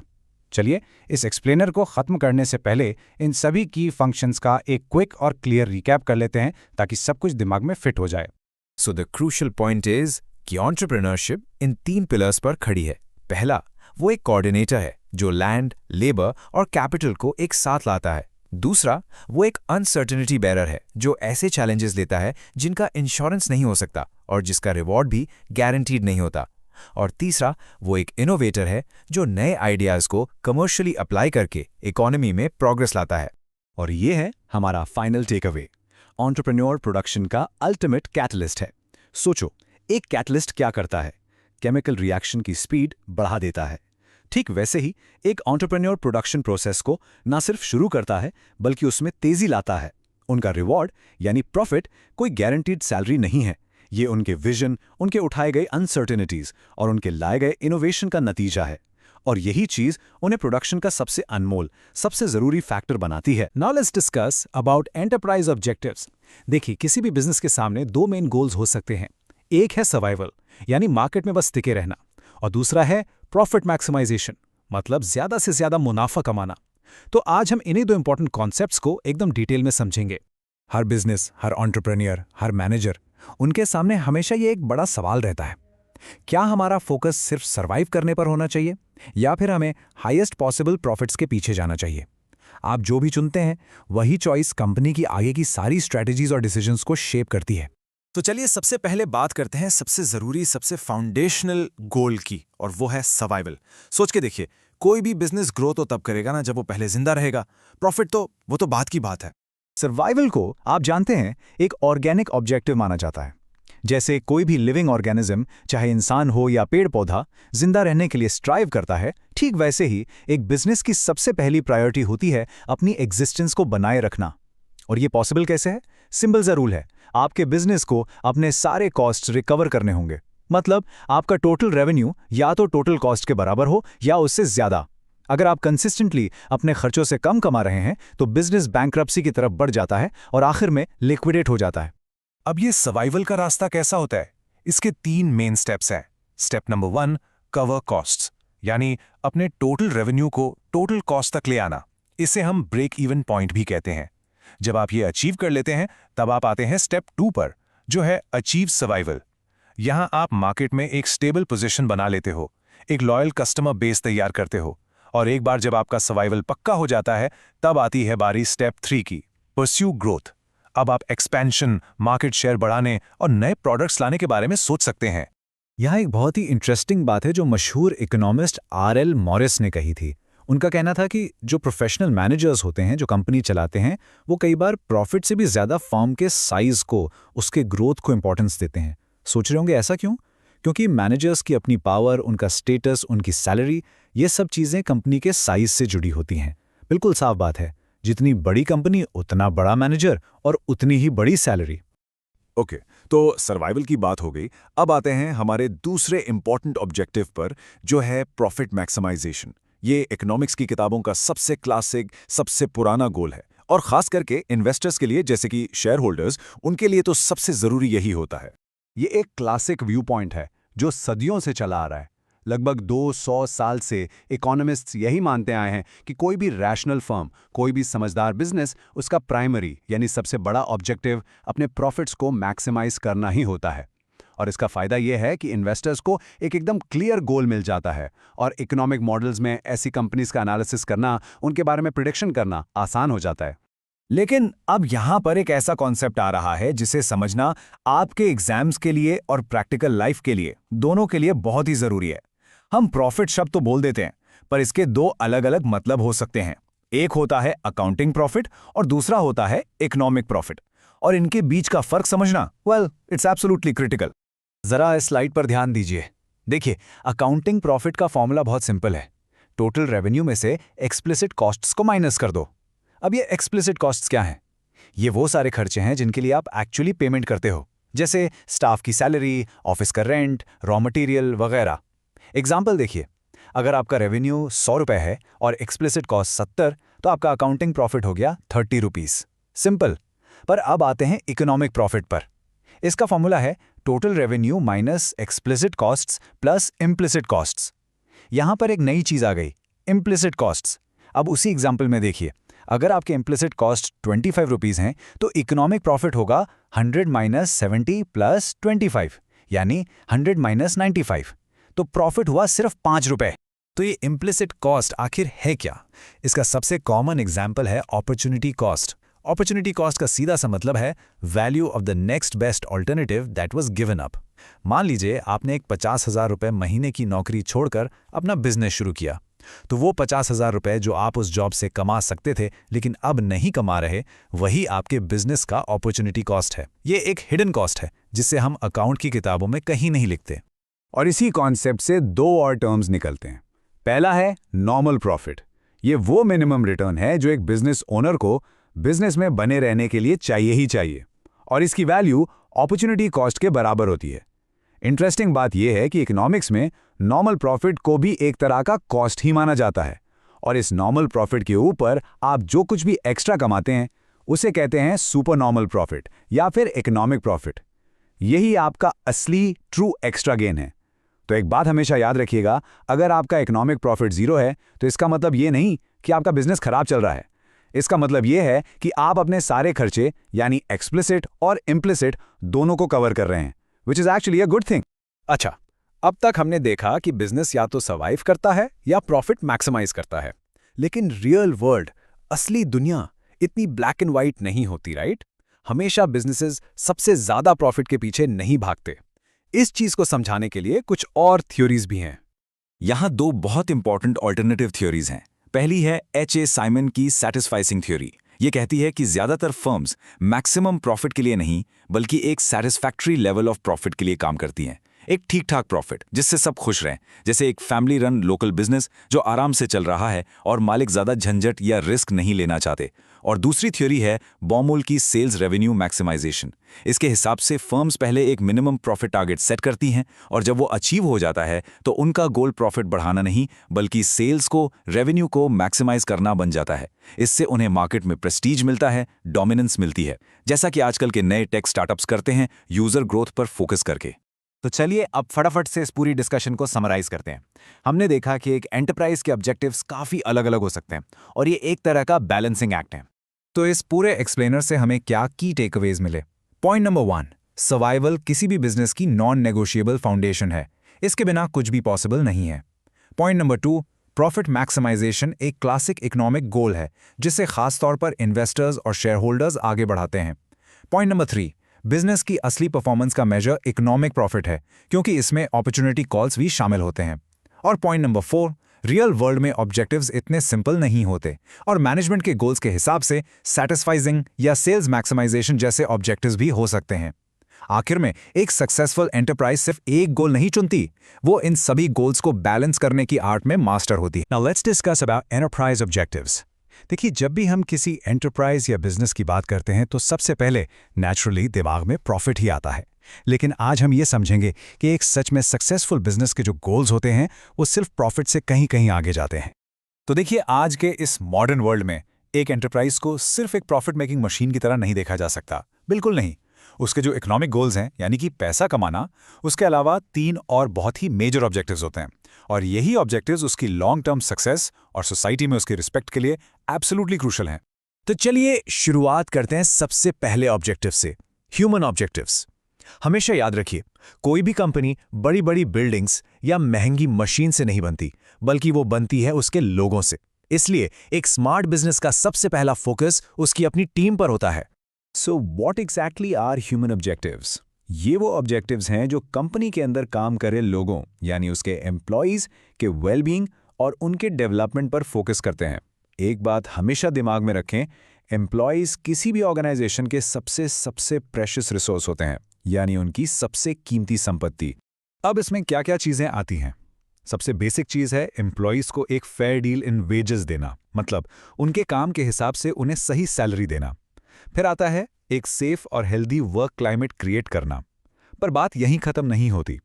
एक अच्छी कंपनी अपने एम्प्लॉयज को ट्रेनिंग देकर उनकी न्यू स्किल्स डेवलप करने में हेल्प करती है, उन्हें इंपॉर्टेंट डिसीजन मेकिंग प्रोसेसेस में इन्वॉल्व करती है और उनके काम को इंटरेस्टिंग और मीनिंगफुल बनाती है। इंडिया में टाटा ग्रुप जैसी कंपनीज इसका एक बेहतरीन एग्जाम्पल हैं, जो हमेशा से अपने एम्प्लॉयज के वेलफेयर पर बहुत फोकस करती आई हैं। तो सवाल उठता है कि आखिर ये ह्यूमन ऑब्जेक्टिव्स इतने इंपॉर्टेंट क्यों हैं? सिंपल है, जरा सोचिए। जब एम्प्लॉयज को वैल्यूड फील होता है तो उनकी लॉयल्टी सिक्योर होती है, वो कंपनी छोड़कर नहीं जाते। हैप्पी और स्किल्ड वर्कर्स हमेशा ज्यादा प्रोडक्टिव होते हैं, मतलब वो बेटर और फास्टर काम करते हैं। और इन सब चीजों का अल्टीमेट रिजल्ट क्या होता है? ये सब कंपनी के इकोनॉमिक सक्सेस को ही तो बढ़ाती हैं। So in the end it's a complete win win situation for everyone. चलिए, अब हम कंपनी की रिस्पॉन्सिबिलिटी के सर्कल को थोड़ा और बड़ा करते हैं। अभी तक हम कंपनी के अंदर थे, अब हम बाहर निकलकर उस सोसाइटी की बात करेंगे जिसमें वो बिजनेस ऑपरेट करता है। तो अगला नंबर है सोशल ऑब्जेक्टिव्स का। सोशल ऑब्जेक्टिव्स इसलिए ज़रूरी हैं क्योंकि एक एंटरप्राइज, एक बिजनेस सोसाइटी के बीच में ही रहता है। वो सोसाइटी के ही रिसोर्सेज जैसे लैंड, वाटर, रॉ मटेरियल सब कुछ यूज़ करता है। तो अगर वो कम्युनिटी की नीड्स और हेल्थ को इग्नोर करेगा तो वो खुद भी कभी ग्रो नहीं कर सकता। एक बिजनेस का अस्तित्व ही सोसाइटी की वजह से है। तो इसके की पॉइंट्स क्या हैं? सबसे पहला, कस्टमर्स को अच्छी स्टैंडर्ड क्वालिटी की गुड्स की कंटिन्यूअस सप्लाई मेंटेन करना। दूसरा, एंटी सोशल प्रैक्टिसेस से बचना, जैसे कि होर्डिंग, जिसका मतलब है माल को जमा करके मार्केट में आर्टिफिशियल कमी पैदा करना, या फिर प्रॉफिटेरिंग, यानी ज़रूरत से कहीं ज़्यादा प्राइस चार्ज करना। तीसरा, उस कम्युनिटी के लोगों के लिए नई एम्प्लॉयमेंट अपॉर्चुनिटीज़ क्रिएट करना। और शायद आज के टाइम में सबसे इंपॉर्टेंट, अपने ऑपरेशन से एयर, वाटर या नॉइस पॉल्यूशन को हर हाल में प्रिवेंट करना। और सोचिए, अगर कोई बिजनेस इन सोशल रिस्पॉन्सिबिलिटीज को इग्नोर करता है तो क्या होगा? तो वो अपना social licence to operate risk पर डाल देता है। इसका सीधा सा मतलब है कि सोसाइटी उसे रिजेक्ट कर देगी और इसके कॉन्सिक्वेंसेस बहुत सीरियस हो सकते हैं, जैसे कि लीगल एक्शन, गवर्नमेंट से भारी पेनल्टीज और सबसे बड़ा डर, कंज्यूमर बॉयकॉट्स, जहां लोग उस कंपनी का प्रोडक्ट खरीदना ही बंद कर देते हैं। ओके, अब हम आखिरी और सबसे बड़े आखिरी दायरे के ऑब्जेक्टिव की तरफ बढ़ते हैं, और ये हैं नेशनल ऑब्जेक्टिव्स, जहां एक कंपनी के गोल्स पूरे देश के, पूरे नेशन के गोल्स के साथ जुड़ जाते हैं। नेशनल ऑब्जेक्टिव्स का कॉन्सेप्ट बहुत ही सिंपल और पावरफुल है। एक एंटरप्राइज, एक कंपनी अपने देश का एक रिस्पॉन्सिबल सिटीजन है, इसलिए उसको अपने गोल्स और ऑपरेशंस को देश की जो ब्रॉडर प्रायोरिटीज हैं, जो सपने हैं, उनके साथ अलाइन करना ही चाहिए, यानी उनके अनुसार ही चलना चाहिए। इसके कुछ की एग्जाम्पल्स क्या हैं? पहला, देश की प्रायोरिटीज के हिसाब से गुड्स प्रोड्यूस करना, जैसे डिफेंस का सामान या इंफ्रास्ट्रक्चर प्रोजेक्ट्स के लिए जरूरी चीजें। दूसरा, इंपोर्ट्स कम करके देश को सेल्फ रिलायंट यानी आत्मनिर्भर बनाने में हेल्प करना। इसका परफेक्ट प्रैक्टिकल एग्जाम्पल है मेक इन इंडिया इनिशिएटिव। इसके अलावा यंग अप्रेंटिसेस को ट्रेन करके नेशन का स्किल बेस मजबूत करना और सबको फेयर अपॉर्चुनिटीज देकर इकोनॉमिक इनइक्वालिटी को कम करने में मदद करना। अब यहां पर एक मैनेजर के लिए सबसे बड़ा चैलेंज सामने आता है, और वो चैलेंज ये है कि प्रॉफिट कमाने का जो मेन इकोनॉमिक गोल है और ये जो बाकी के ह्यूमन, सोशल और नेशनल ऑब्जेक्टिव्स हैं, ये सब अक्सर एक दूसरे से कॉन्फ्लिक्ट करते हैं, यानी आपस में टकराते हैं। और यही वो पॉइंट है जहां एक मैनेजर की असली स्किल टेस्ट होती है। चलिए इस बैलेंसिंग एक्ट को एक एग्जाम्पल से समझते हैं। मान लीजिए अगर एक मैनेजर का फोकस सिर्फ और सिर्फ प्रॉफिट मैक्सिमाइजेशन पर है, तो वो क्या करेगा? वो पोल्यूशन कंट्रोल इक्विपमेंट पर खर्चा कम करने की सोचेगा, कॉस्ट कटिंग करेगा। लेकिन एक सोशली रिस्पॉन्सिबल मैनेजर पोल्यूशन कम करने के लिए नई टेक्नोलॉजी में इन्वेस्ट करेगा, भले ही उससे शॉर्ट टर्म प्रॉफिट थोड़ा कम हो जाए। एक और एग्जाम्पल देखते हैं प्राइसिंग का। मार्केट शेयर बढ़ाने के लिए प्राइसेस को एग्रेसिवली कट करने से प्रॉफिट मार्जिन कम हो जाता है, जबकि अच्छी क्वालिटी और प्रॉफिटेबिलिटी के लिए फेयर प्राइसेस मेंटेन करना जरूरी है।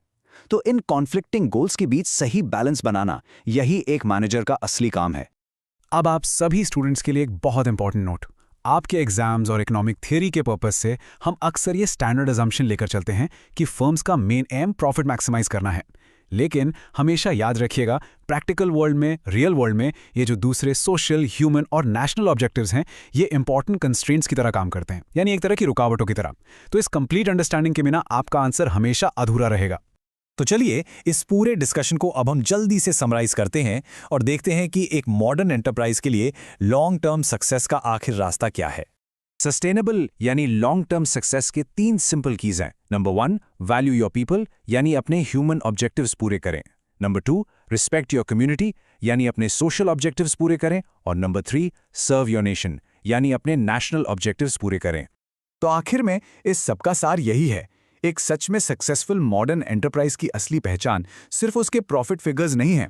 उसकी असली पहचान एक मैनेजर की उस एबिलिटी में है जिससे वो अपने प्राइमरी इकोनॉमिक ऑब्जेक्टिव यानी प्रॉफिट और इन 3 crucial responsibilities people, community and country के बीच एक रीजनेबल, एक सही बैलेंस बना पाए। यही असली सक्सेस का फॉर्मूला है। तो चलिए अब डिस्कस करते हैं constraints and problems faced by enterprises. ये एक बहुत ही इंपॉर्टेंट टॉपिक है क्योंकि हर बिजनेस, चाहे वो छोटा सा स्टार्टअप हो या एक बहुत बड़ी मल्टीनेशनल कंपनी, इन्हीं चैलेंजेस को फेस करता है। देखिए, जब हम बिजनेस की थ्योरी पढ़ते हैं ना, तो उसमें ऐसी अजम्पशंस होती हैं कि दुनिया एकदम परफेक्ट है और जो प्रॉफिट मैक्सिमाइजेशन का गोल है वो तो बहुत आसानी से अचीव हो जाएगा। लेकिन प्रैक्टिकल रियल वर्ल्ड में ऐसा बिल्कुल नहीं होता है। असली दुनिया में बहुत सारी लिमिटेशंस और प्रॉब्लम्स हैं जो एक फ्रिक्शन यानी एक तरह की रुकावट की तरह काम करती हैं। तो चलिए सबसे पहले बात करते हैं इन एक्सटर्नल हर्डल्स की। जैसा कि नाम से ही साफ है, ये वो प्रॉब्लम्स हैं जो बिजनेस के एनवायरनमेंट यानी बाहर से आती हैं। इन पर फर्म या एंटरप्राइज का कोई डायरेक्ट कंट्रोल नहीं होता, लेकिन इनका असर बिजनेस पर बहुत गहरा पड़ता है। अब ये स्लाइड काफी इंटरेस्टिंग है क्योंकि ये एकदम क्लियर कॉन्ट्रास्ट दिखाती है। एक तरफ है टेक्स्ट बुक थ्योरी जो ये मानती है कि फर्म के पास परफेक्ट नॉलेज है, उसे मार्केट प्राइसेस, लेटेस्ट टेक्नोलॉजी और फ्यूचर डिमांड सब कुछ पता है। लेकिन दूसरी तरफ है रियल वर्ल्ड, जहां एक फर्म हमेशा अनसर्टनिटी और रिस्क के साथ ऑपरेट करती है। फ्यूचर का तो किसी को नहीं पता, इसलिए सारे डिसीजंस एक कैलकुलेटेड गेस पर ही लिए जाते हैं। तो ये इन्फॉर्मेशन गैप्स आखिर हैं क्या? सोचिए, फ्यूचर की डिमांड को ठीक से प्रिडिक्ट करना कितना मुश्किल है, राइट? या ये गेस करना कि आपका कॉम्पिटिटर क्या अगला स्टेप लेगा। अगर आपने प्राइस कम किया तो क्या वो भी प्राइस वॉर शुरू कर देगा? फिर अचानक से रॉ मटेरियल्स यानी इनपुट प्राइसेस का बदल जाना, टेक्नोलॉजी का इतनी तेजी से इवॉल्व होना और सबसे इंपॉर्टेंट कस्टमर्स के टेस्ट और प्रेफरेंसेस का बदल जाना। इन सभी अनसर्टनिटीज की वजह से ही एग्जैक्ट प्रॉफिट मैक्सिमाइजिंग प्राइस और आउटपुट डिसाइड करना बहुत ही मुश्किल हो जाता है। एक्सटर्नल हर्डल्स में 2 और बहुत इंपॉर्टेंट कंस्ट्रेंट्स आते हैं। पहला है लीगल यानी गवर्नमेंट के रूल्स एंड रेगुलेशंस, जैसे कि मिनिमम वेज लॉस जिससे लेबर कॉस्ट बढ़ जाती है, पोल्यूशन कंट्रोल के नियम और अलग-अलग टैक्सेस। ये सब एक फर्म के ऑपरेशंस को रिस्ट्रिक्ट करते हैं। और दूसरा है इंफ्रास्ट्रक्चरल, जैसे पावर कट्स, ट्रांसपोर्ट स्ट्राइक्स या सप्लाई चेन में डिसरप्शन। फॉर एग्जाम्पल, इंडिया में मॉनसून के टाइम पे ट्रांसपोर्ट में बहुत इश्यूज आते हैं, जिससे रॉ मटेरियल टाइम पर नहीं पहुंच पाता और प्रोडक्शन अचानक रुक सकता है। सो अब थोड़ा और डीप जाते हैं अगले लेवल की प्रॉब्लम्स में। ये है फाउंडेशनल सेटअप प्रॉब्लम्स। ये वो बड़े इंपॉर्टेंट डिसीजंस हैं जो एक बिजनेस शुरू करते वक्त लिए जाते हैं और इनका लॉन्ग टर्म इम्पैक्ट होता है। मतलब इन्हें बाद में बदलना बहुत महंगा और मुश्किल या कभी-कभी तो इम्पॉसिबल हो जाता है। यहाँ पर 2 सबसे क्रिटिकल क्वेश्चंस सामने आते हैं। पहला, प्लांट या फैक्ट्री कहाँ बनाएं, वेयर टू बिल्ड, और दूसरा, फर्म का साइज कितना बड़ा रखें, हाउ बिग टू ग्रो। ये दोनों चॉइसेस, बिलीव मी, आपके कॉस्ट एफिशिएंसी से लेकर फाइनेंशियल रिस्क तक हर चीज को इफेक्ट करती हैं। और देखिए, ये टेबल इस लोकेशन ट्रेड ऑफ को बिल्कुल साफ साफ दिखाता है। अगर आपकी फैक्ट्री रॉ मटेरियल्स के पास है तो रॉ मटेरियल का ट्रांसपोर्ट कॉस्ट कम होगा। ये स्टील प्लांट या शुगर मिल जैसी इंडस्ट्रीज के लिए बेस्ट है, जहां रॉ मटेरियल बहुत हैवी और बल्की होता है। लेकिन दूसरी तरफ अगर आप मार्केट के पास हैं तो फिनिश गुड्स का ट्रांसपोर्ट कॉस्ट कम होगा। ये बेकरी या बॉटलिंग प्लांट जैसी इंडस्ट्रीज के लिए अच्छा है, जिनका फाइनल प्रोडक्ट फ्रैजाइल या पेरिशेबल होता है, यानी जल्दी खराब हो सकता है। अब आते हैं साइज की बात पर, यानी द प्रॉब्लम ऑफ स्केल। देखिए, एक लार्ज स्केल फर्म में टेक्निकल एफिशिएंसी ज़्यादा होती है, यानी पर यूनिट प्रोडक्शन कॉस्ट कम होता है, जिसे हम इकोनॉमीज ऑफ स्केल कहते हैं। पर उसमें इन्वेस्टमेंट और फाइनेंशियल रिस्क भी उतना ही ज़्यादा होता है। वहीं एक स्मॉल स्केल फर्म में रिस्क कम है, पर शायद कॉस्ट ज़्यादा हो। तो इन दोनों के बीच एक परफेक्ट बैलेंस बनाना ही सबसे बड़ा चैलेंज है। इसके बाद आती है फिजिकल फैसिलिटीज़ की प्रॉब्लम। इसका सीधा सा मतलब है कि आप कौन सी टेक्नोलॉजी, कौन सी मशीनरी और कैसा प्लांट लेआउट चूज करते हैं। बेसिकली आपको डिसाइड करना है कि आपका प्रोडक्शन प्रोसेस कैपिटल इंटेंसिव होगा, जिसमें ज़्यादा मशीन्स यूज़ होंगी, या फिर लेबर इंटेंसिव होगा, जिसमें ज़्यादा वर्कर्स यूज़ होंगे। हर इंडस्ट्री के लिए ये डिसीजन एकदम अलग होता है। चलिए अब फर्म के अंदर चलते हैं और देखते हैं internal financial and structural issues को। ये वो डे टू डे चैलेंजेस हैं जो कंपनी को आगे बढ़ने के लिए रोज़ मैनेज करने पड़ते हैं। फाइनेंस से जुड़ी प्रॉब्लम्स तो हमेशा रहती हैं। इसके 3 मेन स्टेप्स होते हैं। सबसे पहला काम एस्टिमेट फंड्स रिक्वायर्ड, यानी बिजनेस को चलाने और ग्रो करने के लिए आखिर कितने कैपिटल की जरूरत है। फिर प्रोजेक्ट रेवेन्यू, यानी डिमांड को असेस करके आने वाली सेल्स और इनकम का फोरकास्ट करना। और आखिर में डिटर्मिन कैपिटल मिक्स, यानी डेट जो कि लोन्स होते हैं और इक्विटी जो कि ओनर्स फंड्स होते हैं, इनके बीच सही बैलेंस डिसाइड करना। क्योंकि ज्यादा लोन लेने से रिस्क बढ़ता है और ज्यादा इक्विटी से ओनरशिप डाइल्यूट होती है। और जैसे जैसे एक फर्म ग्रो करती है, एक और चैलेंज सामने आता है, द ऑर्गेनाइजेशनल स्ट्रक्चर चैलेंज। सोचो, एक छोटी फर्म को एक आदमी आसानी से चला सकता है, पर जब कंपनी बड़ी हो जाती है तो काम को अलग अलग डिपार्टमेंट्स में डिवाइड करना पड़ता है, जैसे फाइनेंस, मार्केटिंग, एचआर वगैरह। और इन सब के बीच clear authority and responsibility define करनी पड़ती है, ताकि कोई कंफ्यूजन ना हो और काम एफिशिएंटली चलता रहे। अब हम आते हैं आखिरी सेट ऑफ इंटरनल प्रॉब्लम्स पर, और इसमें 2 सबसे इंपॉर्टेंट चीजें आती हैं। पहला, अपने प्रोडक्ट को कस्टमर्स तक कैसे पहुंचाएं, और दूसरा, अपनी वर्कफोर्स यानी अपने एम्प्लॉयज को कैसे मैनेज करें। मार्केटिंग की प्रॉब्लम्स को सॉल्व करने के लिए 4 P's ऑफ मार्केटिंग का क्लासिक कॉन्सेप्ट यूज होता है। पहला P है प्रोडक्ट, आप क्या बेच रहे हैं और उसकी क्वालिटी क्या है। दूसरा P है प्राइस, उसकी कीमत क्या है, आखिर कितना कॉस्ट है। तीसरा है प्लेस, कस्टमर्स उसे कहाँ से खरीद सकते हैं। और चौथा P है प्रमोशन, कस्टमर्स को उसके बारे में पता कैसे चलेगा। ये 4 P's इसलिए इंपॉर्टेंट हैं क्योंकि अगर इनमें से एक भी P कमजोर रह गया ना, तो पूरी मार्केटिंग स्ट्रैटेजी फेल हो सकती है। फॉर एग्जाम्पल अमूल को देखिए, उनका प्रोडक्ट हाई क्वालिटी है, प्राइस अफोर्डेबल है, प्लेस ये हर जगह मिलता है, और प्रमोशन उनके फेमस अमूल गर्ल एड से होता है, बिल्कुल परफेक्ट। और आखिर में एक बहुत ही क्रिटिकल प्रॉब्लम, इंडस्ट्रियल रिलेशंस। इसका सीधा सा मतलब है मैनेजमेंट और वर्कफोर्स के बीच के रिलेशनशिप को मैनेज करना। इसमें एम्प्लॉयज़ का कॉपरेशन जीतना, कंपनी में डिसिप्लिन मेंटेन करना और ट्रेड यूनियंस के साथ अच्छे रिलेशंस बनाए रखना, ये सब शामिल है। ये किसी भी एंटरप्राइज की स्टेबिलिटी और सक्सेस के लिए बहुत ज़रूरी है। इस स्लाइड पर इंडस्ट्रियल रिलेशंस के 2 चेहरे बिल्कुल साफ दिखते हैं। अगर मैनेजमेंट और लेबर के बीच कोऑपरेशन है तो इससे कंपनी में स्टेबिलिटी आती है, प्रोडक्टिविटी बढ़ती है और बिजनेस ग्रो करता है। लेकिन अगर कॉन्फ्लिक्ट है तो इसका रिजल्ट होता है स्ट्राइक्स, लॉकआउट्स और प्रोडक्शन का पूरी तरह से रुक जाना, जिससे कंपनी को बहुत भारी नुकसान होता है। तो अब आते हैं इस पूरे टॉपिक के समरी पर। आप अब तक समझ गए होंगे कि एक मैनेजर का काम एक कॉम्प्लेक्स मेज यानी एक भूल भुलैया को नेविगेट करने जैसा है, जहां हर मोड़ पर, हर कोने में अलग अलग बिजनेस चैलेंजेस खड़े हैं। तो जैसा कि आप इस स्लाइड पर देख सकते हैं, एक मैनेजर को इन सभी कंस्ट्रेंट्स के समुंदर को एक साथ नेविगेट करना होता है, चाहे वो एक्सटर्नल प्रॉब्लम्स हों, बिजनेस शुरू करते वक्त लिए गए फाउंडेशनल डिसीजंस हों, या फिर डे टू डे फंक्शनल और ह्यूमन चैलेंजेस। एक सक्सेसफुल एंटरप्राइज वही है जो इस कॉम्प्लिकेटेड मेज में इन सभी फैक्टर्स के बीच एक परफेक्ट बैलेंस बनाकर कंसिस्टेंटली आगे बढ़ता रहता है। तो चलिए डिस्कस करते हैं प्रोडक्शन फंक्शन के बारे में। ये इकोनॉमिक्स का एक सुपर इंपॉर्टेंट कॉन्सेप्ट है। ये हमें बिल्कुल सिंपल तरीके से समझाता है कि कोई भी कंपनी या फिर एक छोटा सा बिजनेस भी अपने पास जो भी रिसोर्सेज हैं, जैसे लोग हैं, मशीनें हैं, उनको यूज करके कैसे और कितना सामान यानी प्रोडक्ट्स बना सकती है। ओके, तो सबसे पहले इसकी डेफिनेशन को पकड़ते हैं। आखिर ये प्रोडक्शन फंक्शन है क्या? देखो, बहुत सिंपल है। ये एक टेक्निकल रिलेशनशिप है इनपुट्स और आउटपुट के बीच का। अब आप सोचेंगे इनपुट्स क्या हैं? अरे वो सारी चीजें जो प्रोडक्शन में लगती हैं, और आउटपुट, वो फाइनल प्रोडक्ट जो बनकर तैयार होता है। तो देखिए, इसकी डेफिनेशन कहती है कि ये एक प्योरली टेक्निकल रिलेशनशिप है। अब टेक्निकल वर्ड यहां बहुत इंपॉर्टेंट है। इसका मतलब है कि ये फंक्शन पैसों की यानी कॉस्ट्स या प्राइसेस की बात बिल्कुल नहीं करता। इसको इससे कोई मतलब नहीं कि लेबर कितने में मिल रहा है या मशीन कितनी महंगी है। नो, इसका फोकस सिर्फ एक चीज पर है, आपके पास जो इनपुट्स हैं और जो टेक्नोलॉजी है उसको यूज करके आप मैक्सिमम, और हाँ, ये मैक्सिमम वर्ड की है, मैक्सिमम कितना आउटपुट बना सकते हो।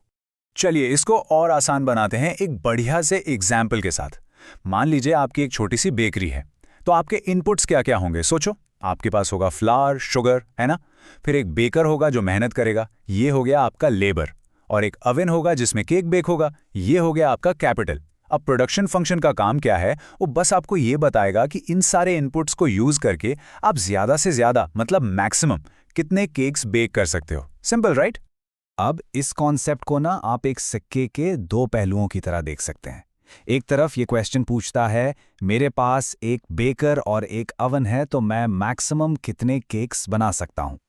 दूसरी तरफ ये क्वेश्चन पूछता है, मुझे दिन में 50 केक्स का ऑर्डर पूरा करना है तो उसके लिए मुझे कम से कम यानी मिनिमम कितने बेकर्स और अवन्स चाहिए होंगे। तो देखा आपने, चाहे मैक्सिमम आउटपुट निकालना हो या मिनिमम इनपुट पता करना हो, दोनों का मकसद एक ही है, रिसोर्सेज की परफेक्ट यूटिलाइजेशन करना, उन्हें ऑप्टिमाइज करना। ओके, थ्योरी काफी हो गई। अब थोड़ा प्रैक्टिकल होते हैं और देखते हैं कि इस पूरे कॉन्सेप्ट को मैथमेटिक्स की लैंग्वेज में यानी एक फॉर्मूला में कैसे फिट किया जाता है। तो इसका जो जनरल एल्जेब्रिक फॉर्म है वो स्क्रीन पर देखिए। Q equals function of A, B, C, D। अब घबराना नहीं है, बहुत सिंपल है। Q का मतलब है क्वांटिटी ऑफ आउटपुट, मतलब कितना माल बना। जो A, B, C, D हैं वो आपके सारे अलग अलग इनपुट्स हैं। लैंड हो गया, लेबर हो गया, कैपिटल हो गया, कच्चा माल हो गया, सब कुछ। और ये जो F है ना, इसका मतलब है फंक्शन ऑफ। बेसिकली एक मैजिकल बॉक्स है जो बताता है कि इन सारे इनपुट्स और फाइनल आउटपुट के बीच में क्या रिलेशनशिप है। लेकिन अब सोचिए, रियल वर्ल्ड में तो हजारों इनपुट्स हो सकते हैं। अगर हम सबको फॉर्मूला में डालेंगे तो एनालिसिस करना, well, it becomes super complex.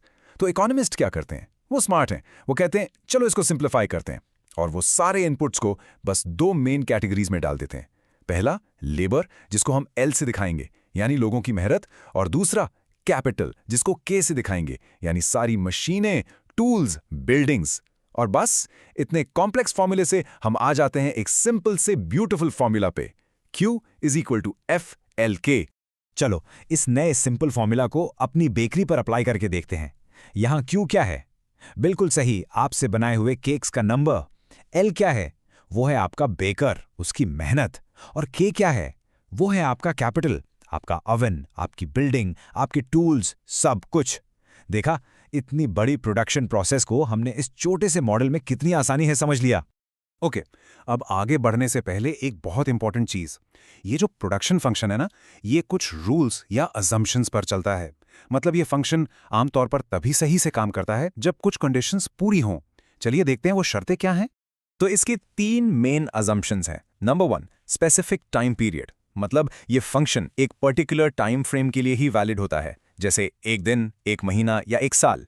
आप हमेशा के लिए एक ही फंक्शन यूज नहीं कर सकते। Number 2, state of technology is given.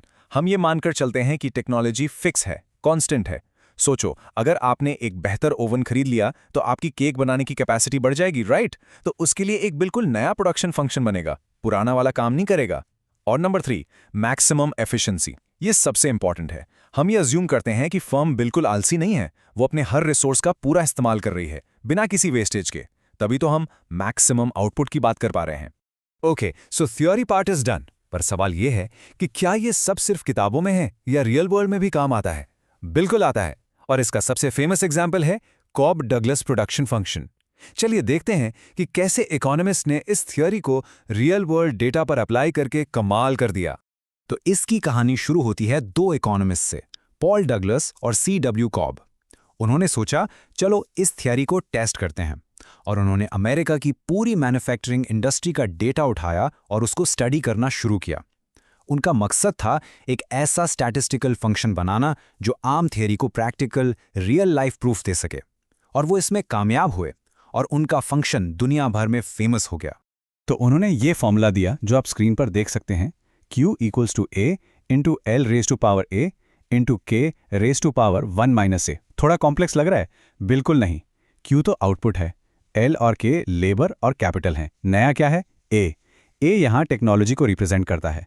और ये जो ऊपर छोटे से A और 1 - A लिखे हैं ना, ये हैं इनकी असली खोज। ये बताते हैं कि टोटल प्रोडक्शन में लेबर का कंट्रीब्यूशन शेयर कितना है और कैपिटल का कितना। इस फॉर्मूला से वो असल डेटा को नाप पाए, उसे मेजर कर पाए। और उनकी स्टडी से जो रिजल्ट निकला वो शॉकिंग था। उन्होंने पाया कि उस टाइम अमेरिकन मैन्युफैक्चरिंग इंडस्ट्री में जो भी प्रोडक्शन बढ़ रहा था उसमें 75% यानी 3/4 हिस्सा लेबर का कंट्रीब्यूशन था और कैपिटल यानी मशीनों का कंट्रीब्यूशन सिर्फ 25% था। सोचो, इसका मतलब उन्होंने डेटा से प्रूव कर दिया कि उस दौर की इकोनॉमिक ग्रोथ का असली हीरो इंसान था, उसकी मेहनत थी, ना कि सिर्फ नई नई मशीनें। ऑलराइट, अब हम इस चैप्टर के आखिरी लेकिन शायद सबसे प्रैक्टिकल कॉन्सेप्ट पर चलते हैं। यह है शॉर्ट रन और लॉन्ग रन का कॉन्सेप्ट। टाइम यानी वक्त के बदलने से प्रोडक्शन की पॉसिबिलिटीज कैसे बदल जाती हैं, इसको समझना बिजनेस के लिए बहुत जरूरी है। तो चलिए पहले शॉर्ट रन को समझते हैं। शॉर्ट रन वो टाइम पीरियड है जिसमें आपका कम से कम एक इनपुट फिक्स्ड होता है, जिसे आप झट से नहीं बदल सकते। अपनी बेकरी याद है? मान लो अचानक से केक्स के ऑर्डर्स डबल हो गए। आप क्या करोगे? आप शॉर्ट नोटिस पर 1 या 2 और बेकर्स वेरिएबल इनपुट को काम पर रख सकते हो। लेकिन क्या आप रातों रात एक नया बड़ा ओवन फिक्स्ड इनपुट लगा सकते हो? नहीं ना, उसमें टाइम लगेगा। तो ये है शॉर्ट रन। अब आते हैं लॉन्ग रन पर। लॉन्ग रन वो टाइम पीरियड है जिसमें सब कुछ पॉसिबल है, सारे इनपुट्स वेरिएबल हैं।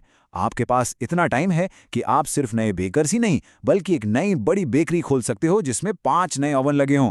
तो शॉर्ट रन में आप थोड़े बंधे हुए होते हो, लेकिन लॉन्ग रन में आपके पास पूरी फ्लेक्सिबिलिटी होती है। और यही फर्क बिजनेस प्लानिंग के लिए एब्सोल्युटली क्रूशियल होता है। तो चलिए अब डिस्कस करते हैं प्रोडक्शन थ्योरी के 2 सबसे इंपॉर्टेंट टाइम होराइजन्स के बारे में। तो देखिए, इस सेशन में हम क्या क्या कवर करने वाले हैं। हम बिल्कुल स्टेप बाय स्टेप आगे बढ़ेंगे। सबसे पहले हम शॉर्ट रन और लॉन्ग रन के बीच का फर्क समझेंगे। फिर हम आगे बढ़कर प्रोडक्शन के 3 इंपॉर्टेंट मेजर्स को देखेंगे। इसके बाद इन 3 मेजर्स यानी टोटल, एवरेज और मार्जिनल प्रोडक्ट को डिटेल में अनपैक करेंगे। और फाइनली इन सबका एक क्विक रिकैप करेंगे ताकि सारे की पॉइंट्स आपको आसानी से याद हो जाएं। तो आइए शुरू करते हैं हमारे पहले सेक्शन से। एक बात हमेशा याद रखिएगा, इकोनॉमिक्स में जब भी कोई शॉर्ट रन या लॉन्ग रन कहता है ना, तो वो कैलेंडर की बात बिल्कुल नहीं कर रहा। ऐसा नहीं है कि शॉर्ट रन 1 हफ्ता है और लॉन्ग रन 1 साल। नहीं, इसका असली मतलब है फ्लेक्सिबिलिटी। मतलब आप अपने बिजनेस के इनपुट्स यानी फैक्टर्स ऑफ प्रोडक्शन को कितनी जल्दी और आसानी से चेंज कर सकते हैं। बस इतनी सी बात है। ओके, इसको एक बहुत ही सिंपल एग्जाम्पल से पकड़ते हैं। मान लीजिए आपका एक छोटा सा मस्त सा कॉफ़ी शॉप है।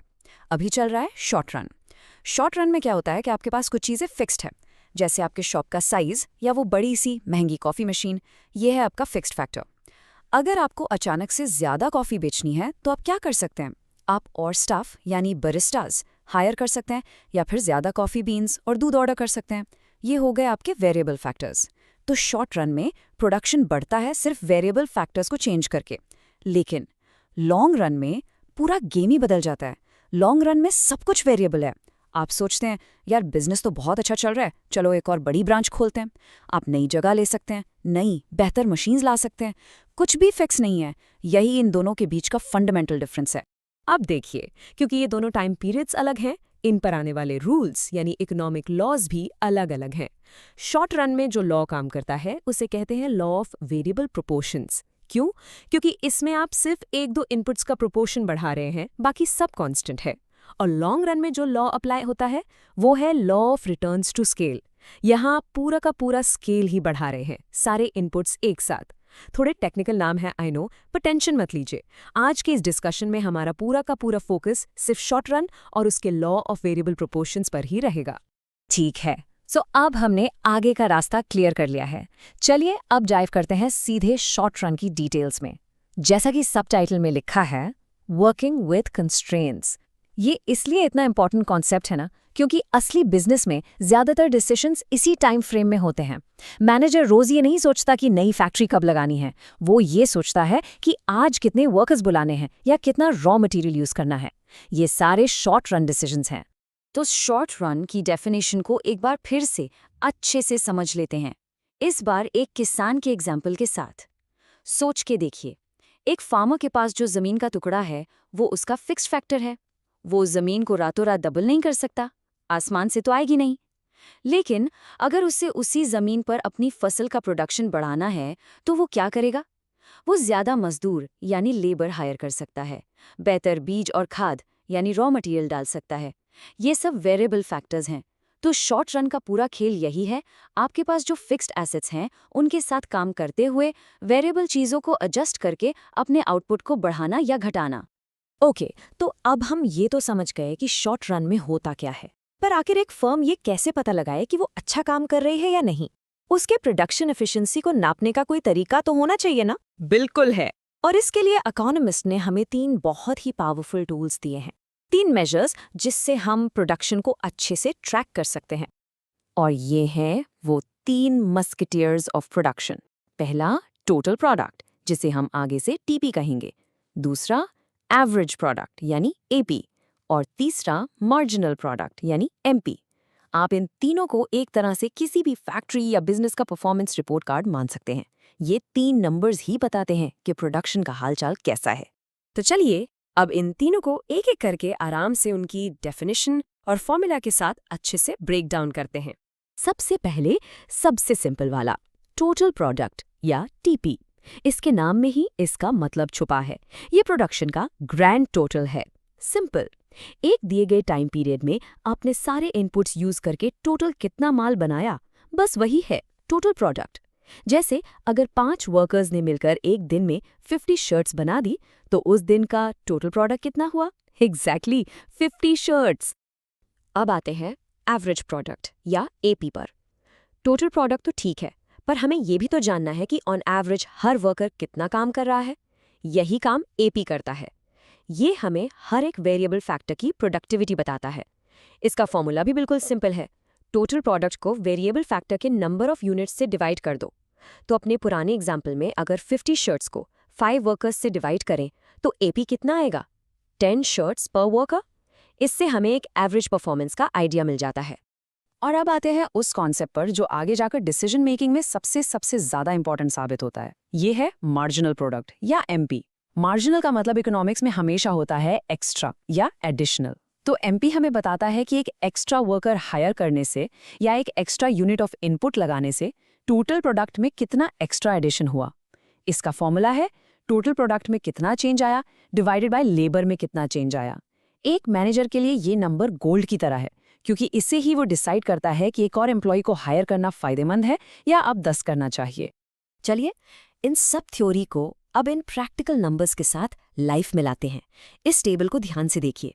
जब हमारे पास सिर्फ एक वर्कर था, L = 1, तो उसने 10 यूनिट्स का टोटल प्रोडक्ट बनाया। अब हमने एक और वर्कर यानी दूसरा वर्कर ऐड किया तो टीपी जंप करके 24 हो गया।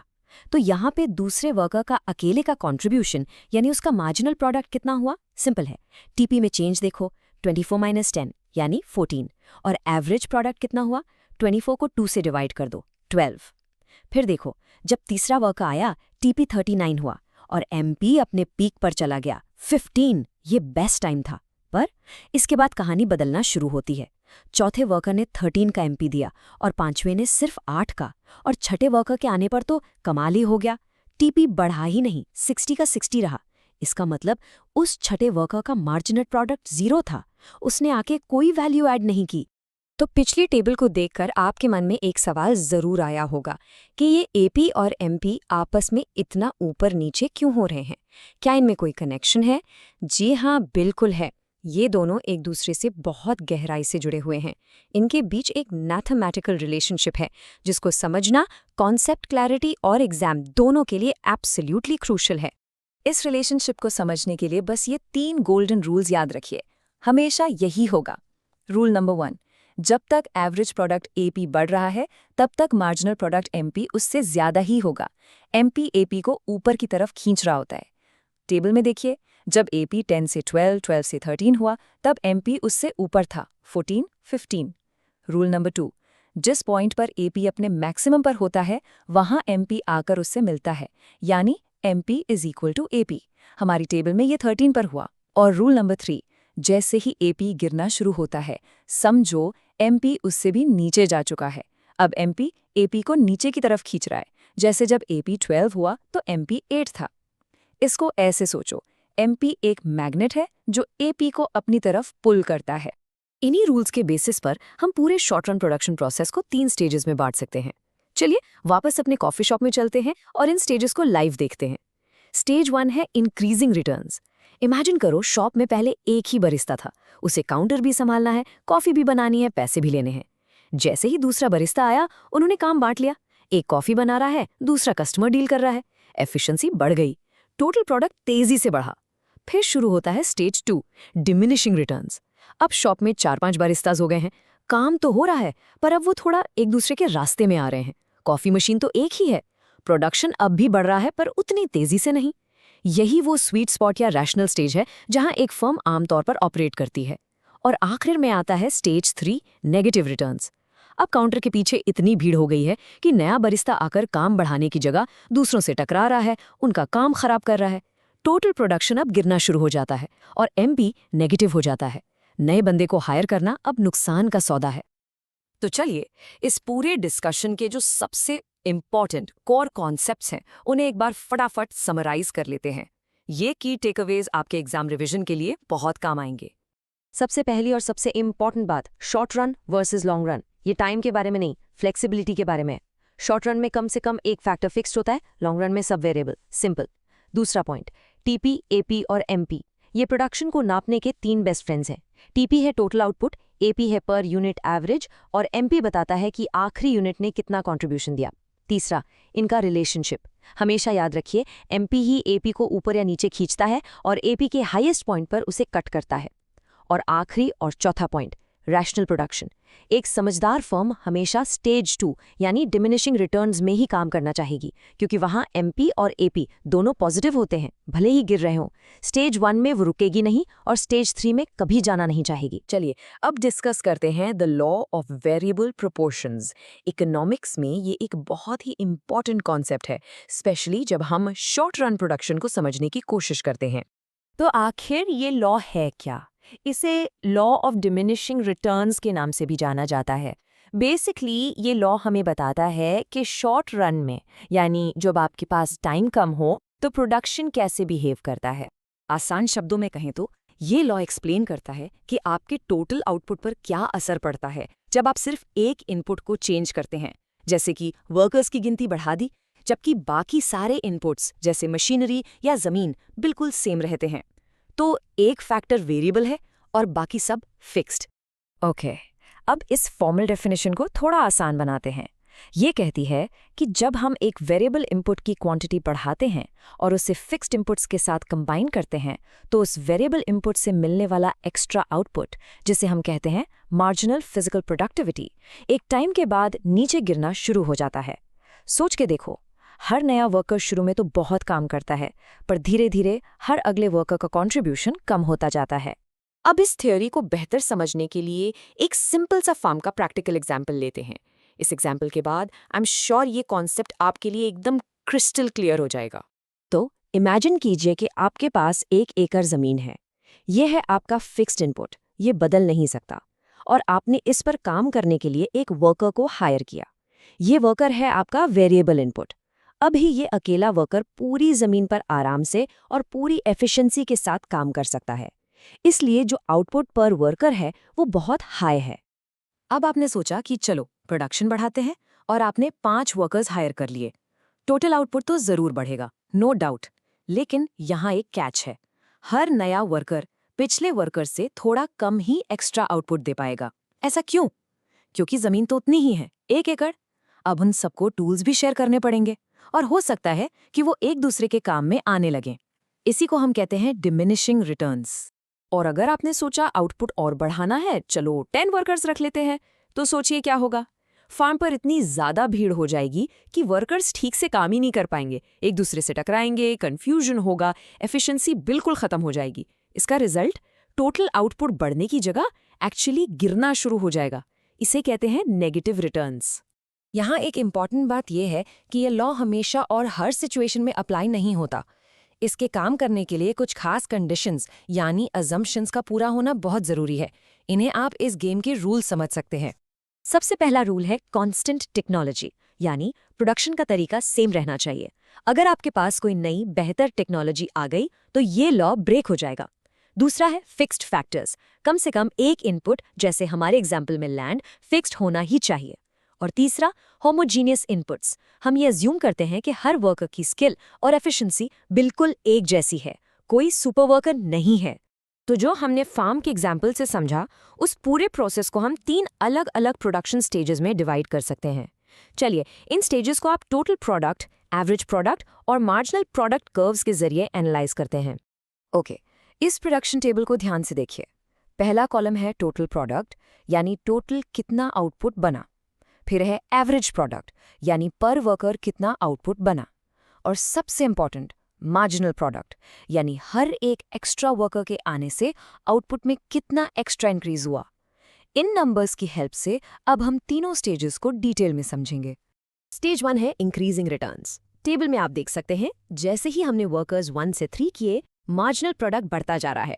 10 से 12 हुआ, फिर 14। इसका मतलब हर नया वर्कर पिछले वाले से ज्यादा प्रोडक्टिव है। ऐसा इसलिए होता है क्योंकि शुरू में रिसोर्सेज का बेहतर इस्तेमाल होता है, स्पेशलाइजेशन बढ़ती है। इस स्टेज में टोटल प्रोडक्ट भी तेजी से बढ़ रहा है, तो जाहिर सी बात है कोई भी बिजनेस यहाँ प्रोडक्शन रोकना नहीं चाहेगा। इसके बाद आता है स्टेज 2, यानी डिमिनिशिंग रिटर्न्स। यहाँ चौथे वर्कर के आने से टोटल प्रोडक्ट अब भी बढ़ रहा है, लेकिन उसकी स्पीड कम हो गई है।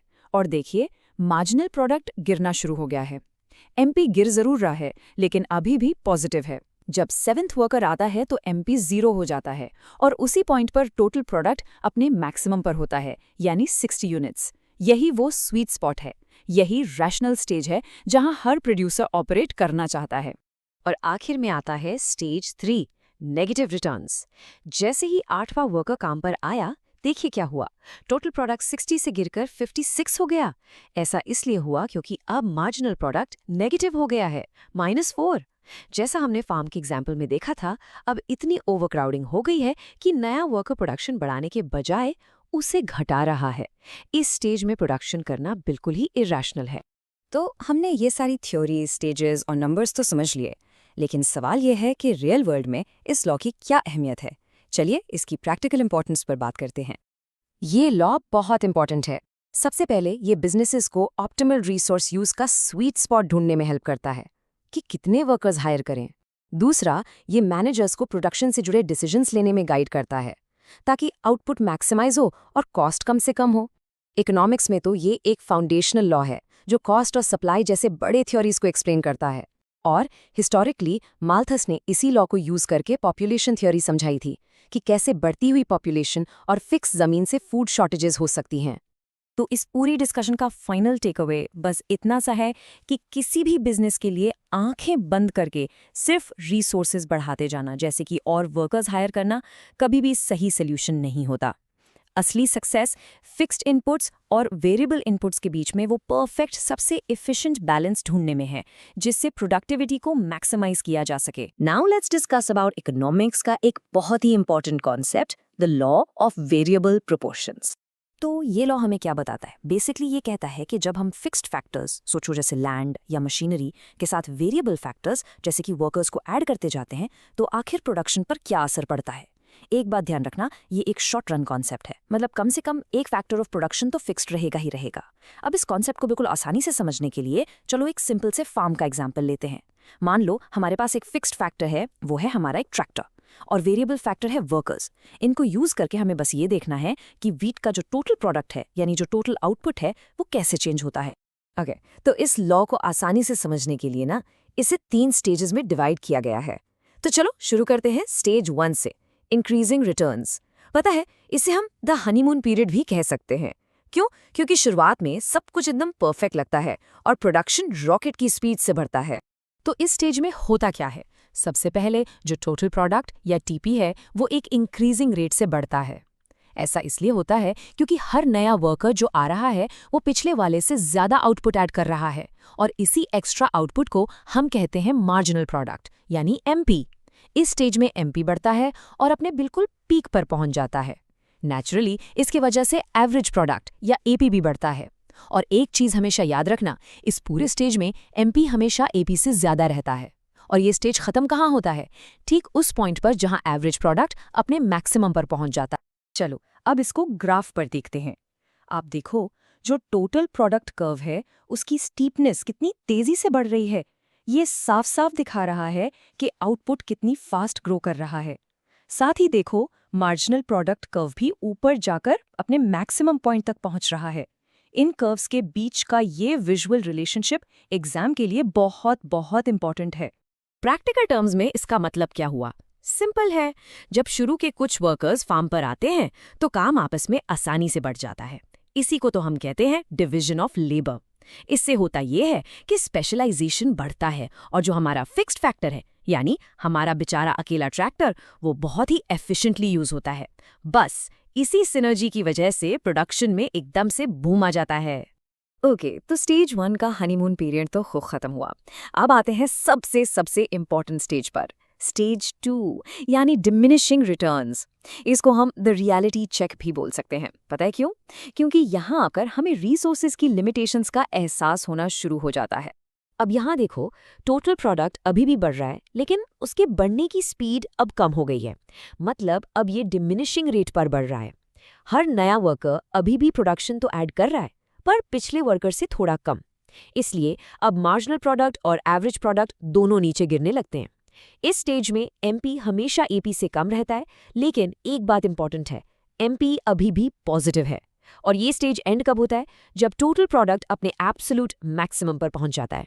ग्राफिकली अगर देखें तो इस स्टेज में टीपी कर्व अभी भी ऊपर जा रहा है, पर नोटिस करो, अब ये धीरे धीरे फ्लैट होने लगा है। ये क्लियर दिखा रहा है कि उसके बढ़ने की स्पीड कम हो गई है। और साथ ही आप देख सकते हैं कि एमपी और एपी दोनों ही कर्व्स अब नीचे की तरफ जा रहे हैं। इसका रीजन बहुत सिंपल है। हमारा जो फिक्स्ड फैक्टर था, यानी हमारा ट्रैक्टर, अब वो पूरी तरह से यानी ऑप्टिमली यूटिलाइज हो रहा है। अब और वर्कर्स ऐड करने से बेनिफिट तो है, पर उतना ज्यादा नहीं जितना पहले था। क्यों? क्योंकि अब उस एक ट्रैक्टर पर प्रेशर बढ़ने लगा है। सिंपल सी बात है, लेबर और मशीनरी परफेक्ट सब्स्टिट्यूट्स थोड़ी ना होते हैं। ये स्टेज एक बहुत ही क्रूशल पॉइंट पर एंड होता है, वो पॉइंट जहां टोटल प्रोडक्ट अपने एब्सोल्यूट मैक्सिमम पर होता है। और पता है, ठीक इसी पॉइंट पर जब एक और वर्कर ऐड करने से टोटल आउटपुट में 0 चेंज आता है, तब मार्जिनल प्रोडक्ट हो जाता है 0, बिल्कुल 0। इसे ही कहते हैं पॉइंट ऑफ सैचुरेशन। तो अब तक सब अजीब हो रहा था, पर अब आती है असली प्रॉब्लम। अब हम देखेंगे स्टेज 3 यानी नेगेटिव रिटर्न्स, जहां चीजें हाथ से निकलने लगती हैं। इस स्टेज को हम द केओस भी कह सकते हैं, क्योंकि यहां मैनेजमेंट करना नेक्स्ट टू इम्पॉसिबल हो जाता है। सोचो, इस स्टेज में क्या होता है? ज्यादा वर्कर्स ऐड करने से टोटल प्रोडक्शन फायदे की जगह कम होने लगता है। बिल्कुल सही सुना आपने। इसीलिए टोटल प्रोडक्ट कर्व नीचे गिरता है। और जब टोटल प्रोडक्शन ही गिर रहा है, इसका सीधा सा मतलब है कि हर नया वर्कर आउटपुट बढ़ाने की बजाय घटा रहा है। इसी वजह से मार्जिनल प्रोडक्ट अब नेगेटिव हो जाता है। इसका ग्राफिकल रिप्रेजेंटेशन तो बिल्कुल क्रिस्टल क्लियर है। देखो, टीपी कर्व अब साफ साफ नीचे आ रहा है, और सबसे important, MP curve x axis के नीचे यानी नेगेटिव जोन में चला गया है। ये स्टेज 3 का सबसे बड़ा और क्लियर इंडिकेशन है। ऐसा होता क्यों है? सिंपल है। अब वेरिएबल फैक्टर यानी हमारे वर्कर्स फिक्स्ड फैक्टर यानी उस एक ट्रैक्टर के कंपैरिजन में बहुत ज्यादा हो गए हैं। फार्म पर भीड़ भाड़ हो गई है, कोऑर्डिनेशन में प्रॉब्लम आ रही है, और ओवरऑल एफिशिएंसी बिल्कुल क्रैश कर जाती है। इंग्लिश में कहावत है ना, too many cooks spoil the broth. बस वही हाल हो गया है यहाँ। चलिए इन तीनों स्टेजेस को फटाफट इस समरी टेबल में रिकैप करते हैं। ये टेबल इनके सारे रिलेशनशिप्स को एकदम क्लियर कर देता है। देखो, स्टेज 1 में टीपी तेजी से बढ़ता है, स्टेज 2 में टीपी बढ़ता तो है पर धीरे धीरे, और स्टेज 3 में टीपी गिरने लगता है और एमपी नेगेटिव हो जाता है। ये टेबल एग्जाम रिवीजन के लिए सुपर इंपॉर्टेंट है, तो इसका स्क्रीनशॉट जरूर ले लीजिए। तो इतना सब समझने के बाद अब सबसे बड़ा प्रैक्टिकल क्वेश्चन आता है। सोचो, एक समझदार प्रोड्यूसर, अ रैशनल प्रोड्यूसर, उसको इन तीनों में से आखिर किस स्टेज में काम करना चाहिए? और इसका आंसर बहुत ही सिंपल और क्लियर है, सिर्फ और सिर्फ स्टेज 2 में। यही एक लौता रैशनल स्टेज है प्रोडक्शन के लिए। अब आप सोच रहे होंगे, ऐसा क्यों? चलो इसका रीजन समझते हैं। स्टेज 1 में काम करना ठीक क्यों नहीं है? क्योंकि आप अपने फिक्स्ड फैक्टर को पूरी तरह से यूज नहीं कर रहे। अभी भी प्रोडक्शन बढ़ाने का काफी स्कोप है। और स्टेज 3 वो तो बिल्कुल ही इरैशनल है। सोचो, आप एक वर्कर को पे कर रहे हो टोटल प्रोडक्शन कम करने के लिए। ऐसा भला कौन करेगा? कोई नहीं। इसीलिए स्टेज 2 ही वो स्वीट स्पॉट है जहां टोटल आउटपुट बढ़ भी रहा होता है और सारे फैक्टर्स अच्छे से एफिशिएंटली यूज हो रहे होते हैं। तो इस पूरे कॉन्सेप्ट का आखिर में क्रूशल पॉइंट क्या है? ये है कि हर बिजनेस को अपने फिक्स्ड और वेरिएबल फैक्टर्स का एक ऑप्टिमल कॉम्बिनेशन ढूंढना ही पड़ता है। और लॉ ऑफ वेरिएबल प्रोपोर्शंस हमें यही समझने में हेल्प करता है कि वो ऑप्टिमल कॉम्बिनेशन, वो स्वीट स्पॉट हमें स्टेज 2 में मिलता है, ताकि प्रोडक्शन को मैक्सिमाइज किया जा सके और रिसोर्सेज का बेस्ट पॉसिबल यूज हो। चलिए अब डिस्कस करते हैं the law of variable proportions. ये एक बहुत ही इंपॉर्टेंट इकोनॉमिक कॉन्सेप्ट है। इसको समझने से हमें पता चलेगा कि प्रोडक्शन के पीछे आखिर लॉजिक क्या चलता है और एक स्मार्ट यानी एक रैशनल प्रोड्यूसर हमेशा सही डिसीजंस कैसे लेता है। देखिए, प्रोडक्शन हमेशा एक प्रिडिक्टेबल पैटर्न फॉलो करता है, जिसे हम आसानी से 3 स्टेजेस में डिवाइड कर सकते हैं। सोचने वाली बात यह है कि जब हम एक फिक्स्ड फैक्टर के साथ वेरिएबल फैक्टर्स को बढ़ाते जाते हैं, तो जो आउटपुट निकलता है वो हमेशा इन्हीं 3 स्टेजेस से होकर गुजरता है। तो आइए इन तीनों स्टेजेस को एक एक करके डिटेल में एक्सप्लोर करते हैं। तो देखिए, इस टेबल में प्रोडक्शन के तीनों स्टेजेस को एक साथ रखा गया है। यहाँ 3 मेन चीज़ें हैं, 3 की मैट्रिक्स। पहला है टोटल प्रोडक्ट यानी टीपी, सिंपल भाषा में आपका टोटल आउटपुट। दूसरा है एवरेज प्रोडक्ट यानी एपी। इसका मतलब है हर एक वेरिएबल फैक्टर, जैसे कि हर वर्कर एवरेज कितना प्रोड्यूस कर रहा है। और तीसरा सबसे इंटरेस्टिंग, मार्जिनल प्रोडक्ट यानी एमपी। ये बताता है कि एक और वर्कर को लाने से आपके टोटल आउटपुट में कितना फर्क पड़ता है। अब देखो, स्टेज 1 में सब कुछ ऊपर जा रहा है, बढ़िया। स्टेज 2 में टोटल प्रोडक्ट तो बढ़ रहा है, लेकिन एपी और एमपी ने नीचे आना शुरू कर दिया है। और स्टेज 3 तो बिल्कुल उल्टा, एमपी नेगेटिव हो जाता है। तो सबसे बड़ा सवाल यही है कि भाई ऐसा होता क्यों है? आखिर इसके पीछे रीजन क्या है? इस अजीब से पैटर्न के पीछे 2 मेन रीजंस हैं। इस क्यों का पहला जवाब है द फिक्स्ड फैक्टर प्रॉब्लम। चलिए इसको आराम से समझते हैं कि प्रोडक्शन में फिक्स्ड फैक्टर्स कैसे पहले हमें फायदा देते हैं, यानी इंक्रीजिंग रिटर्न्स, और फिर बाद में डिमिनिशिंग रिटर्न्स का कारण बन जाते हैं। तो पहला कॉन्सेप्ट है इंडिविजिबिलिटी ऑफ अ फिक्स्ड फैक्टर। देखिए, इसका सीधा सा मतलब है कि प्रोडक्शन के जो फिक्स्ड फैक्टर्स होते हैं, जैसे एक बहुत बड़ी मशीन हो गई या फैक्ट्री की बिल्डिंग या ज़मीन का एक बड़ा टुकड़ा, उनका एक मिनिमम साइज होता है। आप उन्हें वर्कर्स के नंबर के हिसाब से छोटे छोटे हिस्सों में डिवाइड नहीं कर सकते। इसको ना एक बहुत ही सिंपल पिज़्ज़ा शॉप के एग्जाम्पल से समझते हैं। इमेजिन कीजिए आपके पास एक बहुत बड़ा सा पिज़्ज़ा ओवन है। ये हो गया आपका फिक्स्ड फैक्टर। शुरू में आपने सिर्फ एक कुक रखा, ये है आपका वेरिएबल फैक्टर। अब वो एक अकेला कुक इतने बड़े ओवन को पूरी तरह से यूज ही नहीं कर पाएगा। ओवन ज़्यादातर टाइम खाली पड़ा रहेगा। लेकिन जैसे ही आप दूसरा या तीसरा कुक हायर करते हैं, पिज़्ज़ा प्रोडक्शन में एकदम से जोरदार जंप आएगा। क्यों? लेकिन अब कहानी में एक ट्विस्ट है। सोचिए, आपने और कुक्स हायर कर लिए। अब किचन पूरा कुक से भर गया है, लेकिन ओवन तो अभी भी वही एक है। अब वो ओवन एक बॉटलनेक बन गया है। कुक्स को ओवन यूज करने के लिए लाइन में खड़ा होना पड़ रहा है। भीड़ इतनी है कि वो एक दूसरे के काम में आ रहे हैं। ऐसे में एक और नया कुक लाने से प्रोडक्शन उतना नहीं बढ़ेगा जितना पहले बढ़ रहा था। यही डिमिनिशिंग रिटर्न्स का कॉन्सेप्ट है। ठीक है, अब आते हैं हम दूसरे रीजन पर, जो इस पूरे प्रोडक्शन पैटर्न को एक्सप्लेन करता है। ये रीजन है लेबर और कैपिटल के बीच के रिश्ते से जुड़ा हुआ, और इसे हम कहते हैं द सब्स्टिट्यूशन प्रॉब्लम। यहाँ पर जो की टर्म है वो है इम्परफेक्ट सब्स्टिट्यूटेबिलिटी। इसका बहुत ही सिंपल मतलब ये है कि प्रोडक्शन के जो अलग अलग फैक्टर्स हैं, जैसे लेबर यानी हमारे वर्कर्स और कैपिटल यानी मशीनरी, ये एक दूसरे के परफेक्ट सब्स्टिट्यूट्स नहीं हैं। आप मशीन की कमी को बस ज़्यादा वर्कर्स हायर करके पूरा नहीं कर सकते। तो सबसे क्रूशल सवाल ये है, क्या 10 कुक्स मिलकर एक ओवन का काम कर सकते हैं? जवाब है बिल्कुल नहीं। लेबर और कैपिटल एक दूसरे के रिप्लेसमेंट नहीं हैं, वो टीममेट्स हैं। एक कुक को पिज्जा बनाने के लिए ओवन चाहिए ही चाहिए, और ओवन को चलाने के लिए कुक। एक पॉइंट के बाद आप चाहे कितने भी स्किल्ड कुक्स हायर कर लें, जब तक आपके पास ओवन स्पेस नहीं बढ़ेगा, प्रोडक्शन आगे नहीं बढ़ेगा। कुक्स की स्किल कैपिटल की कमी को पूरा नहीं कर सकती। दोनों का एक ऑप्टिमल कॉम्बिनेशन होना बहुत जरूरी है। तो इन सारे रीजंस को समझने के बाद अब हम आते हैं सबसे बड़े क्वेश्चन पर। एक रैशनल यानी कि एक समझदार प्रोड्यूसर को इन 3 स्टेजेस में से आखिर किस स्टेज में काम करना चाहिए, उसके लिए बेस्ट क्या है? चलिए इन तीनों स्टेजेस को अब एक प्रोड्यूसर के पॉइंट ऑफ व्यू से एनालाइज करते हैं। सबसे पहले स्टेज 1। एक रैशनल प्रोड्यूसर कभी भी स्टेज 1 में प्रोडक्शन स्टॉप नहीं करेगा। क्यों नहीं करेगा? क्योंकि यहाँ पर उसका फिक्स फैक्टर यानी हमारा पिज्जा ओवन अभी भी पूरी तरह से यूज नहीं हो रहा है, वो अंडर यूटिलाइज्ड है। मार्जिनल प्रोडक्ट अभी भी बढ़ रहा है। यहाँ रुकने का सीधा सा मतलब है कि आप पोटेंशियल प्रॉफिट और एफिशिएंसी को हाथ से जाने दे रहे हैं। ये बिल्कुल वैसा ही है जैसे आपने एक बहुत बड़ी फैक्ट्री खरीदी हो पर काम सिर्फ उसके एक छोटे से कोने में कर रहे हो।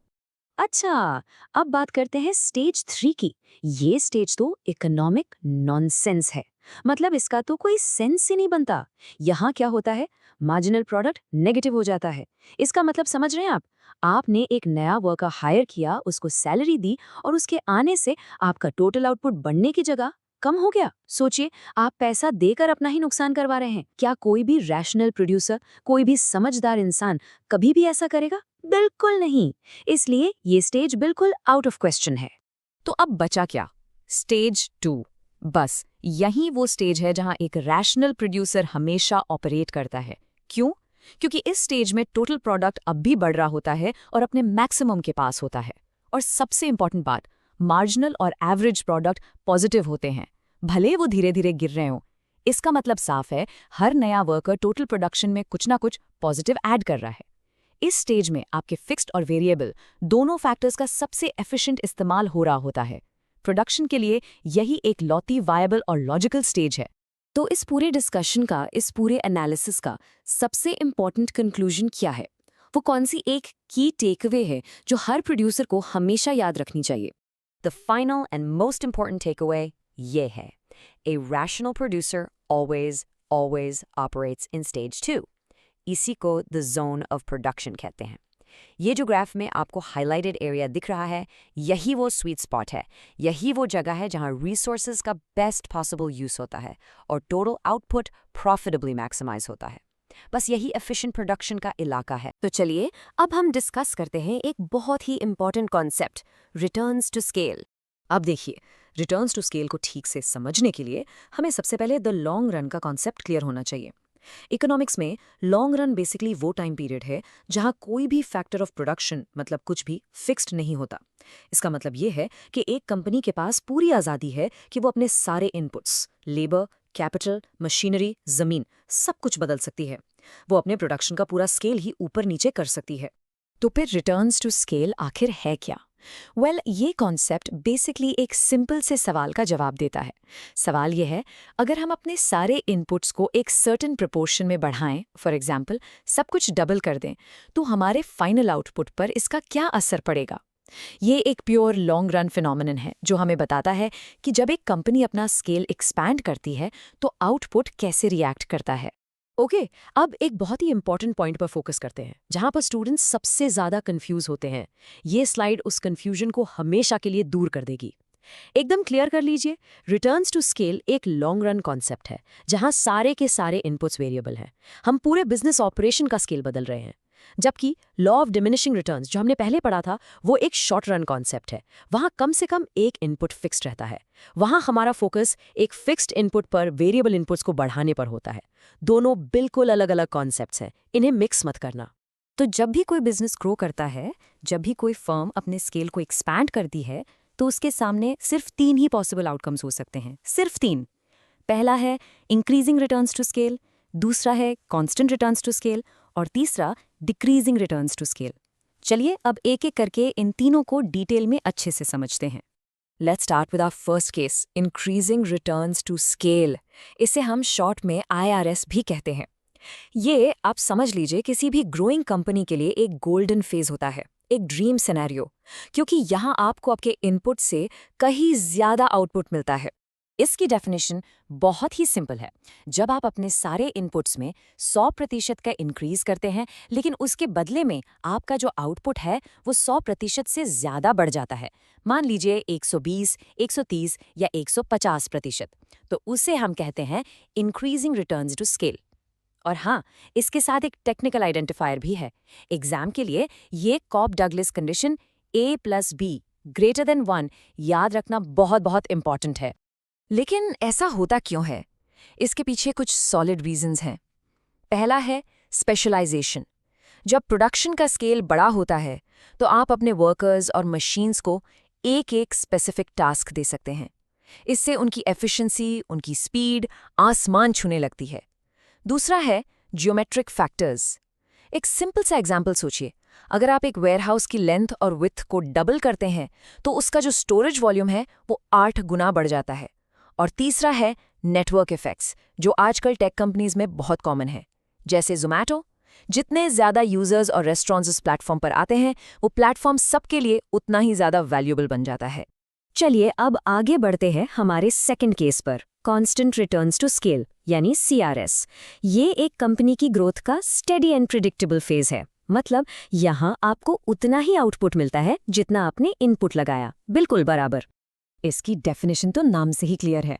अगर आपने अपने सारे इनपुट्स 100% से बढ़ाए तो आपका आउटपुट भी एग्जैक्टली 100% से ही बढ़ेगा, ना 1% ज़्यादा ना 1% कम। एक परफेक्ट 1-to-1 रिलेशनशिप। इस टाइप के प्रोडक्शन फंक्शन को एक स्पेशल नाम भी दिया गया है, लीनियर होमोजीनियस प्रोडक्शन फंक्शन। और एग्जाम के लिए इसकी कॉब-डगलस कंडीशन है A+B=1। तो ये फेज आता कब है? ये स्टेज यूजुअली तब आता है जब एक फर्म अपने इकोनॉमीज ऑफ स्केल यानी बड़े होने के सारे फायदे पूरी तरह से यूज कर चुकी होती है, लेकिन वो भी इतनी भी बड़ी नहीं हुई है कि उस पर बड़े होने के नुकसान यानी डिसइकोनॉमीज ऑफ स्केल हावी होने लगे। तो ये एक तरह का स्टेबल मिडिल प्लेटो है एक्सपेंशन का। और अब आते हैं हमारे फाइनल केस पे, डिक्रीजिंग रिटर्न्स टू स्केल या DRS।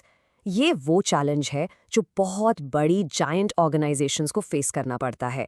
यहाँ पर इनपुट ज़्यादा लगता है और आउटपुट उसके कंपैरिजन में कम मिलता है। यहाँ पर सबसे ज़रूरी बात यह है कि अगर आप अपने इनपुट्स को 100% से बढ़ाते हैं तो आपका आउटपुट 100% से कम बढ़ता है, जैसे सिर्फ 80 या 90%। एक बात बिल्कुल क्लियर कर लीजिए, इसका मतलब ये नहीं है कि आउटपुट गिर रहा है। नहीं, आउटपुट अभी भी बढ़ रहा है, लेकिन उसके बढ़ने की स्पीड आपके इनपुट्स के बढ़ने की स्पीड से कम है। ये इनएफिशिएंसी को शो करता है। इसका टेक्निकल रीजन है डिसइकोनॉमीज ऑफ स्केल और इसकी कॉब-डगलस कंडीशन है A+B<1। DRS का मेन रीजन टेक्निकल नहीं बल्कि मैनेजरियल होता है। सोच के देखिए, जब एक ऑर्गेनाइजेशन बहुत बहुत ज़्यादा बड़ी हो जाती है तो उसे कोऑर्डिनेट और कंट्रोल करना बेहद मुश्किल हो जाता है। कम्युनिकेशन ब्रेकडाउन होने लगता है, इन्फॉर्मेशन टॉप से बॉटम तक आते आते स्लो हो जाती है, डिसीजंस डिले होते हैं, ब्यूरोक्रेसी बढ़ जाती है और कंट्रोल कमज़ोर पड़ने लगता है। इसका एक परफेक्ट प्रैक्टिकल एग्जाम्पल है इंडियन रेलवेज। इमेजिन कीजिए, इतनी विशाल एंटिटी को मैनेज करने के रोज़मर्रा के चैलेंजेस कितने बड़े होंगे। तो आइए इस पूरे एक्सप्लेनर को इस पावरफुल समरी स्लाइड के साथ कंक्लूड करते हैं। यहाँ आप तीनों रिटर्न्स टू स्केल को साइड बाय साइड कंपेयर कर सकते हैं। उनका आउटपुट रिस्पॉन्स कैसा है, उनके पीछे की की रीजंस क्या हैं और उनकी कॉब-डगलस कंडीशन क्या है। ये स्लाइड आपकी एग्जाम रिवीजन के लिए एक परफेक्ट टूल है। आप यहाँ पॉज करके इसके नोट्स बना सकते हैं ताकि ये कॉन्सेप्ट आपको हमेशा के लिए याद हो जाए। Now let's discuss about our next topic, producers equilibrium. Okay, तो इस important concept को हम बिल्कुल step by step समझेंगे। We'll go through these 5 sections one by one ताकि आपको सब कुछ एकदम crystal clear हो जाए। Ready? चलिए शुरू करते हैं। सबसे पहले section 1 the production optimisation problem. सोचो, हर बिजनेस, हर प्रोड्यूसर अपने आप से एक ही सवाल पूछता है। एक गिवन लेवल ऑफ आउटपुट, मान लो 1000 यूनिट्स को, मैं सबसे कम यानी मिनिमम कॉस्ट में कैसे प्रोड्यूस कर सकता हूं? So let's really get into this. देखो, हर फर्म जो प्रॉफिट कमाना चाहती है उसका सबसे बड़ा गोल क्या होता है? यही कि गिवन आउटपुट को सबसे कम कॉस्ट में बनाया जाए। और सोचो, आज के कॉम्पिटिटिव मार्केट में ये सिर्फ एक्स्ट्रा प्रॉफिट के लिए नहीं है। अरे ये तो सर्वाइवल की बात है। जो सस्ता बनाएगा वही मार्केट में टिकेगा, राइट?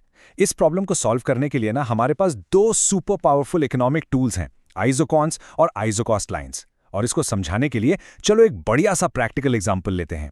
मान लो एक बेकरी है जिससे रोज 1000 केक्स बनाने हैं, पर बॉस खर्चा कम से कम होना चाहिए। अब सवाल यह है, कैसे करें? आइए देखते हैं। तो इस मिशन के लिए हमारा पहला टूल है द आइसोक्वांट कर्व। आप इसे एक आउटपुट मैप की तरह इमेजिन कर सकते हो। ये एक ऐसा मैप है जो हमें हमारे प्रोडक्शन टारगेट तक पहुंचने के लिए सारे पॉसिबल रास्ते यानी कॉम्बिनेशंस दिखाता है। So what exactly is an isoquant? इसे इक्वल प्रोडक्ट कर्व भी कहते हैं। ये एक ऐसा कर्व है जो 2 इनपुट्स जैसे कि लेबर और कैपिटल के वो सारे पॉसिबल कॉम्बिनेशंस दिखाता है जिनसे हमें सेम लेवल ऑफ आउटपुट मिलता है।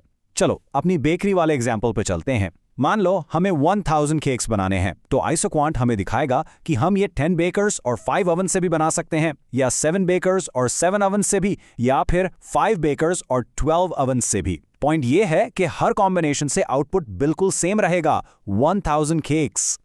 अब है इस कर्व की कुछ बहुत इंपॉर्टेंट प्रॉपर्टीज, उन्हें समझते हैं।